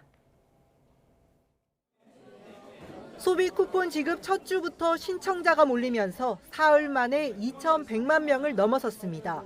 전체 대상자의 42.5%로 이들에게 지급된 쿠폰 액수만 3조 8천억 원이 넘습니다. 신청자 대부분은 쿠폰을 카드로 받았습니다. 문제는 일부 지자체가 신청자의 소득 수준이 드러나는 카드를 지급한 건데 대통령까지 질타하자 부랴부랴 공무원을 동원해 색상 교체 작업에 나섰습니다. 이 과정에서 수해 복구로 가뜩이나 지친 직원들을 밤 늦게까지 혹사하면서 또 다른 논란이 불거졌습니다. 수해 복구로 업무가 폭주한 상황에서 경무에 시달려 왔습니다. 그런 상황에서 그 스티커 작업을 자정 무렵까지 마치고 자정이 넘어서야 퇴근하는 이 시민들한테만 사과할 것이 아니라 고생하고 욕먹고 이런 우리 공무원들한테도 정부는 이 같은 일이 반복되지 않도록 거듭 당부했습니다. 소비 쿠폰 지급 현장을 직접 점검하기도 한 윤호중 행안부 장관은 국민 인권과 안전을 최우선에 둔 세심한 배려를 강조했습니다. 소비 쿠폰이 지역 경제 활성화에 마중물이 될 수 있도록 차질 없이 또 쿠폰을 받지 못하는 사각지대가 없도록 몸이 불편한 어르신이나 장애인을 위해 직접 방문해 신청받는 서비스를 적극적으로 운영해달라고 주문했습니다. YTN 이영훈입니다. 이런 가운데 민생회복 지원금이 입금된 선불카드를 판다는 글이 중고거래 플랫폼에 올라오는 등 불법 거래 정황이 나타나자 경찰이 특별 단속에 나섰습니다. 소비 쿠폰을 사용한 것처럼 꾸며 현금으로 만든 이른바 카드깡도 주요 단속 대상입니다. 오승훈 기자가 보도합니다. 중고거래 사이트에 민생회복 쿠폰을 검색하니 선불카드를 판매한다는 글이 여러 개 나타납니다. 민생회복 지원금 15만 원이 들어있지만 사용할 여건이 안 된다며 13만 원에 팔겠다고 적혀 있습니다. 이 같은 불법 유통 정황이 나타나자 경찰청은 소비 쿠폰 사용 시한인 11월 30일까지 특별 단속에 돌입하기로 했습니다. 우선 가게 점주가 실제로 물품을 팔지 않고 민생회복 지원금 선불카드로 결제만 한 뒤 일부 현금을 손님에게 돌려주는 이른바 카드깡을 단속합니다. 중고거래 사이트 등에서 돈을 받고 민생회복 쿠폰을 파는 건 물론 팔기로 한 뒤 돈만 챙기는 사기 행태도 단속할 계획입니다. 각 시도경찰청 사이버수사대와 반부패 경제범죄수사대 등이 특별 단속을 맡고 필요한 경우 일선 경찰서 전문 수사 인력까지 투입할 예정입니다. 경찰청은 범죄 행위로 얻은 수익금도 끝까지 추적해 기소 전 몰수 추징 보전으로 환수하겠다고 밝혔습니다. YTN 오승훈입니다. 금융당국이 NH투자증권 직원이 미공개 정보를 이용해 부당이득을 챙긴 혐의와 관련해 NH투자증권을 압수수색했습니다. 금융당국은 NH투자증권이 상장사의 공개 매수를 주관하거나 수탁기관으로 참여하는 과정에서 직원 한 명이 이 정보를 이용해 해당 종목을 매매하거나 정보를 타인에게 전달한 정황을 파악했습니다. 금융위는 NH투자증권 이외에 다른 증권사의 혐의도 추가로 들여다보는 것으로 알려졌습니다. 의대생들의 2학기 복귀 허용 등 또 한 번의 학사 유연화 조치가 나올 것으로 전망되면서 특혜 논란도 커지고 있습니다. 특히 본과 3학년의 졸업 시기를 두고 정부와 의대가 이견을 보이기도 했는데 결국 대학의 자율에 맡기는 쪽으로 결론이 날 것으로 보입니다. 보도에 염혜원 기자입니다. 새 정부 들어 첫 의대 교육 정상화 방안을 내겠다던 교육부는 전날 밤 돌연 발표를 취소했습니다. 정부가 발표하려던 방안은 의대생들의 2학기 복귀 허용이 주된 내용입니다. 원칙대로라면 의대는 1년 학기제로 운영되기 때문에 1학기 유급생은 2학기 수업도 들을 수 없습니다. 정부가 또 한 번의 특례를 주려는 이유는 당장 돌아와 수업을 몰아들으면 이수가 가능할 거란 기대 때문입니다. 하지만 임상실습을 52주 이상 해야 하는 본과 3, 4학년은 여전히 문제입니다. 내년 8월 졸업할 4학년을 위해선 의사 국가시험을 추가해야 하고 3학년은 졸업 시기를 후년 2월에 할지 8월에 할지 고민하다가 초유의 5월 졸업 방안까지 등장했습니다. 다만 이를 위해선 학칙 변경 등 행정 절차를 싹 바꿔야 해 이견이 나왔고 대국민 발표 일정까지 미루게 된 겁니다. 결국 5월 졸업 일정은 없던 일이 됐습니다. 대신 대학이 2월과 8월 졸업 중에 하나를 알아서 정하기로 가닥을 잡은 거로 보입니다. 하지만 이런 방안을 발표하기도 전인데 이미 대학생 커뮤니티엔 의대생에게만 특혜를 주는 데 대한 비판이 넘쳐나고 국회 국민동의 전자청원엔 벌써 6만 명 이상이 특혜 반대에 동의했습니다. 더 이상 학사 유연화는 없다고 선을 그었던 교육부 역시 또 한 번 스스로 원칙을 철회했다는 비판은 피할 수 없을 것으로 보입니다. YTN 염혜원입니다. 이와 관련해 교육부가 내일 의대 교육 정상화 방안을 발표합니다. 교육부는 출입 기자단 공지를 통해 내일 의대생 복귀와 교육에 대한 정부의 입장을 발표한다고 밝혔습니다.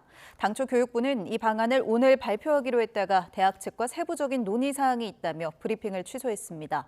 의대 교육 정상화 방안에는 의대생들의 2학기 복귀를 허용하는 내용과 함께 학생들의 졸업 시기, 의사 국가고시 추가 편성 여부 등이 담길 것으로 보입니다. 12구 이태원 참사가 발생한 지 1000일째가 되는 날인 오늘 희생자들을 기리는 추모 행사가 열렸습니다. 12구 이태원 참사 유가족협의회와 시민대책회의는 오늘 저녁 7시 서울 중구 명동성당에서 참사 1000일 추모의 밤 행사를 개최하고 철저한 진상규명을 촉구했습니다. 희생자 이재현 군의 어머니 송혜진 씨는 159명의 소중한 생명이 꺼진 그날 밤의 아픔은 시간이 흘러도 가시지 않았다며 비극이 다시는 일어나지 않기를 바란다고 말했습니다.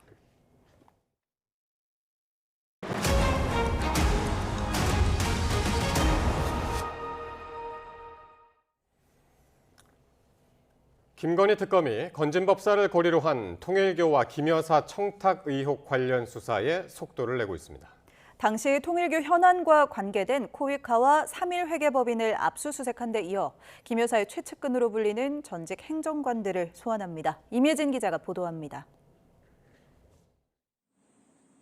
김건희 여사를 둘러싼 각종 의혹을 수사하는 민중기 특검팀이 한국국제협력단 코이카에 대해 강제 수사에 착수했습니다.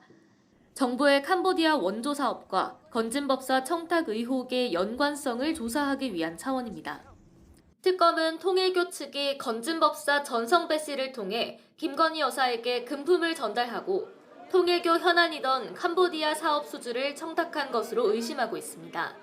특히 청탁이 이뤄진 것으로 지목된 시기에 정부가 캄보디아에 대한 대외경제협력기금 차관 지원 한도를 기존 7억 달러에서 15억 달러로 2배 이상 늘린 점에 주목하고 있습니다. 특검은 이와 함께 당시 또 다른 통일교 현안 가운데 하나인 YTN 인수와 관련해 공기업 지분 매각 주관사인 3일 회계법인도 압수수색했습니다. 공세를 이어가는 특검은 관련자 소환에도 속도를 내고 있습니다. 김 여사 최측근인 조현경 전 대통령실 행정관에 이어 문고리 3인방으로 불리는 다른 두 전직 행정관도 조사합니다. 김건희 씨가 고가의 목걸이 등 금품 또는 향응을 수수하거나 경제적 이익을 제공받은 의혹 사건 관련하여 내일 오전 10시에 유경옥 전 행정관, 오후 5시에는 정지원 전 행정관을 소환 조사할 예정입니다. 유 전 행정관은 전 씨가 통일교 관계자로부터 받은 샤넬 가방을 다른 제품으로 교환했고, 정 전 행정관은 전 씨가 휴대전화에 건희 2라는 이름으로 저장한 연락처의 실제 사용자로 전해집니다. 김건희 여사 소환이 보름도 남지 않은 가운데 특검이 김 여사와의 연결고리를 찾을 수 있을지 주목됩니다. YTN 임혜진입니다. 비상계엄 당시 언론사 단전 단수 지시 의혹 등을 수사하는 조은석 특별검사팀이 내일 이상민 전 행정안전부 장관을 피의자 신분으로 불러 조사할 예정입니다. 이 전 장관은 지난해 비상계엄 선포 당시 윤석열 전 대통령으로부터 일부 언론사 등에 대한 단전과 단수를 지시받고 이를 실행하려 했다는 혐의를 받고 있습니다. 이와 함께 계엄 해제 뒤 대통령 안가에서 김주현 전 민정수석, 박성재 전 법무부 장관 등과 만나 수습 방안을 논의한 것 아니냐는 의혹도 받고 있습니다. 이재명 대통령은 공직사회의 복지부동 문제를 개선해야 한다면서 이 과도한 정책 감사와 수사를 콕 집어 비판했습니다. 대통령실은 정책 감사 폐지와 직권남용죄 개정을 100일 안에 끝낼 계획입니다. 보도에 정인용 기자입니다. 이재명 대통령이 대통령실 핵심 참모들과 정례회의를 연 자리에서 공직사회의 고질적 병폐인 복지부동을 언급했습니다. 이렇게 해서 어떻게 국가가 발전하겠느냐며 농담을 섞어 지적한 겁니다. 관행적인 일 외에는 아무것도 안 하려고 합니다. 요즘은 복지부동이 아니라 낙지부동이라고 붙어서 아예 떨어지질 않는다고 합니다. 특히 공직사회가 경직된 원인으로는 과도한 정책 감사와 수사를 꼽으며 열심히 일하는 공직자들의 의욕을 꺾는 일이 없도록 해달라고 당부했습니다. 대통령실은 회의 직후 곧바로 5대 과제를 띄우며 보조를 마쳤습니다. 과도한 정책 감사 폐단을 차단해 적극 행정을 활성화하고 직권남용죄 구성 요건도 엄격히 해 공무원 수사를 신중히 하도록 개정할 거라며 100일 이내로 개선 시한도 못 박았습니다. 이번 조치로 공무원들이 미래를 향해 정책 결정하고 창의적이고 도전적으로 일할 수 있기를 기대합니다. 또 일 잘하는 공무원에 대한 포상과 승진 확대나 민원과 재난 대응 분야 공무원 보상 강화 같은 유인책을 함께 내놨습니다. 다만 이 대통령은 허위 보고나 왜곡에 대해서는 엄정하게 대응하겠다는 의지도 확실히 했습니다. 자신이 경남 산청군에서 산불이 났던 지역의 호우 피해를 재차 물었지만 부군수가 없다고 답한 걸 에둘러 비판하며 경고장을 날린 겁니다.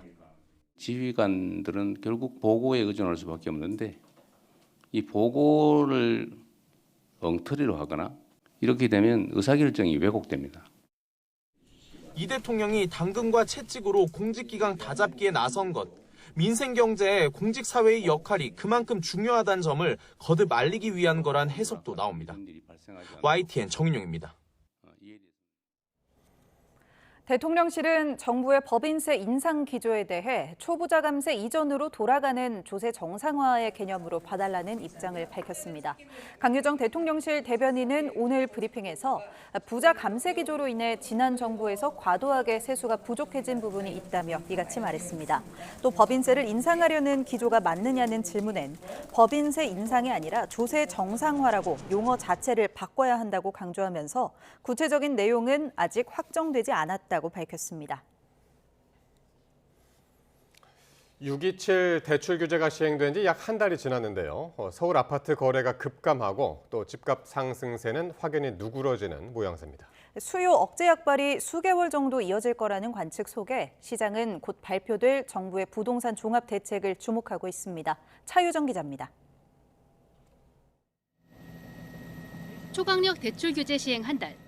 규제 영향으로 서울 아파트값 상승률은 4주 동안 꾸준히 줄었습니다. 7월 셋째 주 기준으로 보면 재건축 단지 위주로 상승 거래가 있었던 송파구는 오름폭이 0.36%에서 0.43%로 소폭 확대됐지만 강남 서초구는 오름세가 약해졌고 한강벨트 아파트값 상승폭 역시 일제히 감소했습니다. 한 부동산 플랫폼 집계 결과를 보면 서울 아파트 거래량은 한 달 새 4분의 1 토막까지 났습니다. 원래는 갭 투자 이런 사람들이 좀 있었거든요. 근데 그 대책 나오고는 갭 투자가 싹 사라져 버렸어요. 이제 관심은 대출 규제 효과가 언제까지 갈 거냐입니다. 2, 3개월간은 조정 장세가 이어질 거란 전망이 많습니다. 급격한 하락보다는 거래량이 줄어드는 가운데 상승률이 둔화되는 쪽으로 좀 더 이어지지 않을까 생각이 되고요. 다만 잠재된 집값 불신은 여전합니다. 전문가들은 대체로 공급 부족 때문에 서울 집값이 추세적으로 하락하긴 쉽지 않을 것으로 보고 있습니다. 공급이 수도권 중심으로 많지 않다는 부분들 때문에 큰 폭의 가격 조정을 기대하는 것은 제한적이라고 판단됩니다. 국책연구기관은 한 보고서에서 주택담보대출 규제의 직접적인 효과가 6달 넘게 계속되기는 어렵다는 분석을 내놓기도 했습니다.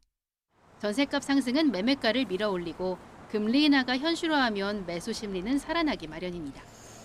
이사철을 앞두고 있어서 전세 물량이 부족한 데다가 매매 수요로 넘어가지 못해서 남아있는 대기 수요하고 기존의 그 전세 수요까지 합치게 되면은 전세 가격 상승 압력으로 가격이 상승할 가능성이 높습니다.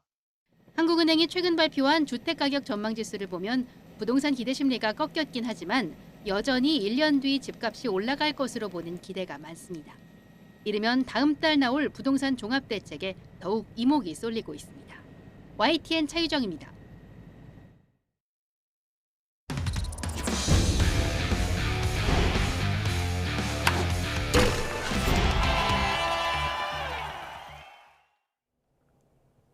프로야구 LG가 기아와의 3연전을 싹쓸이하며 기분 좋은 4연승을 달렸습니다.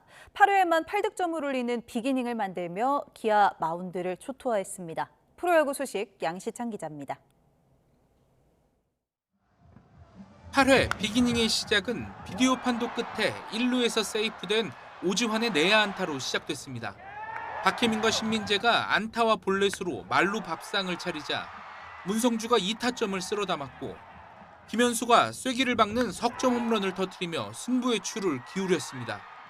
여기서 그치지 않고 LG는 박관우와 오지환, 박혜민이 다시 타점을 올리며 무려 8득점을 완성했습니다.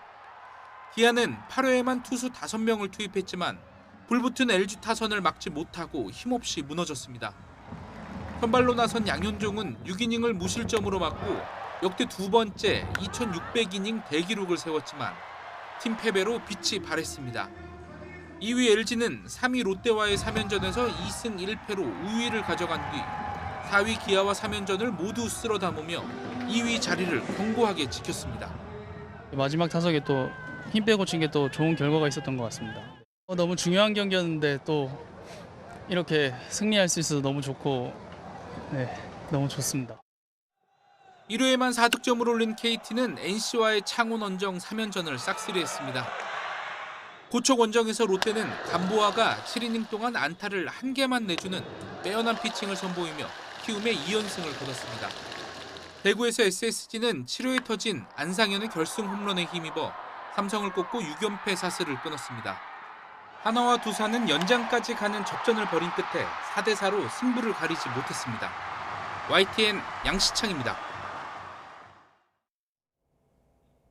올 시즌 프로야구가 역대 최소 경기 800만 관중을 돌파했습니다. KBO는 역대 최소 경기인 465경기 만에 총 관중수 802만 8천여 명을 기록했다고 발표했습니다.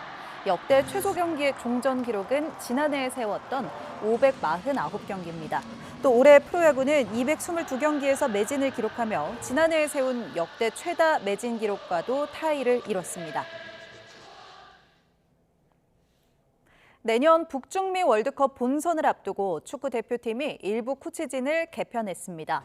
대한축구협회는 홍명보 감독이 이끄는 성인 대표팀에 포르투갈 출신 페드로 호마 골키퍼 코치와 누누 마티아스 피지컬 코치를 영입했다고 발표했습니다. 2011년부터 2019년까지 포르투갈 연령별 대표팀에서 골키퍼 코치로 활동한 호마는 이후 4년 동안 바레인 대표팀 골키퍼 코치를 지냈고 마티아스 코치는 포르투갈 프로축구 벤피카 A팀에서 피지컬 코치로 일했습니다.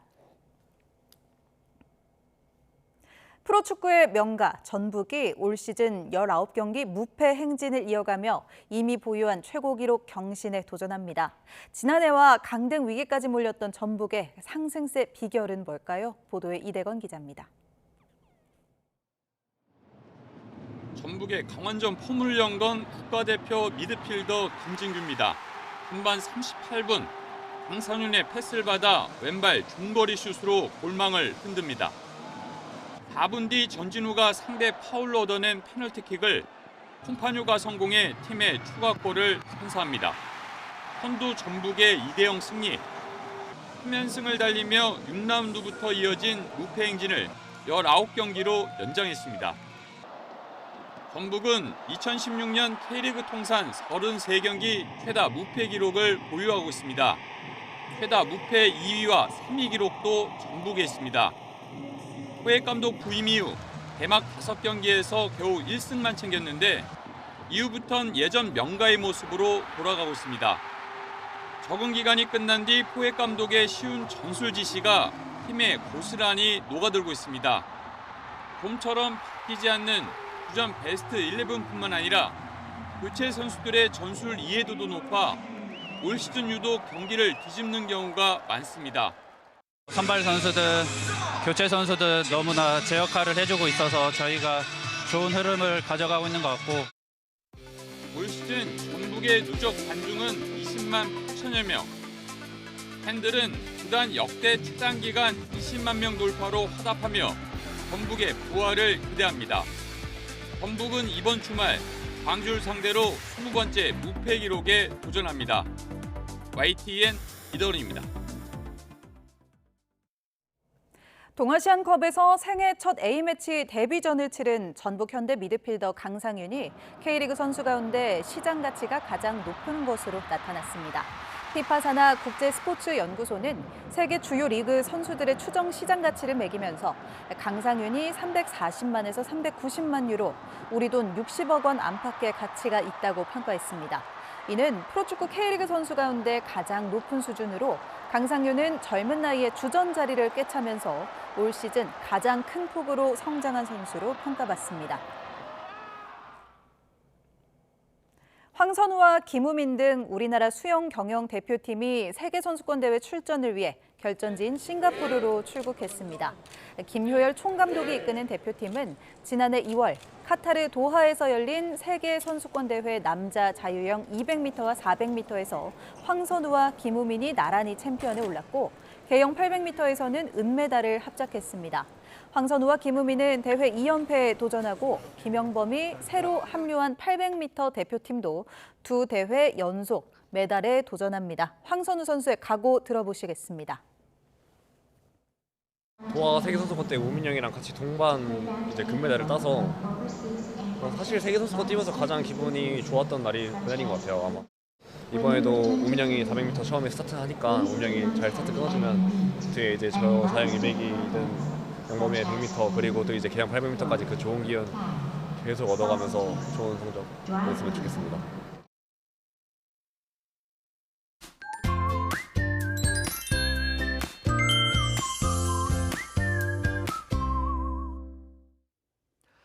더위가 점점 강해지면서 폭염특보도 점점 강화되고 있습니다. 대부분 지역에 폭염경보가 내려진 가운데 내일은 더위가 더 심해질 것으로 보이는데요. 우선 오늘 밤 사이에도 많은 지역에서 25도 이상을 유지하며 열대야가 나타나겠고 한낮에는 서울 37도, 대전 37도, 광주 36도, 대구 35도까지 오르는 등 극심한 더위가 나타나겠습니다. 팔팔 끓는 날씨에 온열 질환자가 크게 늘고 있는 만큼 수분 섭취 충분히 해주시고 틈틈이 휴식도 취해주시기 바랍니다. 또 맑은 하늘이 함께하면서 전국적으로 자외선이 무척 강해지겠고 서쪽 지역을 중심으로 오존 농도가 매우 짙게 나타나겠습니다. 해안가에서는 바닷물의 높이가 높아지는 기간에 접어들며 침수 피해가 발생할 수 있겠고 특히 제주 해안과 남해안에서는 너울성 파도도 높게 일겠습니다. 이번 주말 내내 내륙은 대체로 맑겠지만 제주도에는 주말 오후부터 휴일 오전 사이 비가 오겠고 주말에는 극심한 더위가 절정에 이를 전망입니다. 날씨 정보였습니다. 목요일 뉴스나이트 마치겠습니다. 시청해주신 여러분 고맙습니다.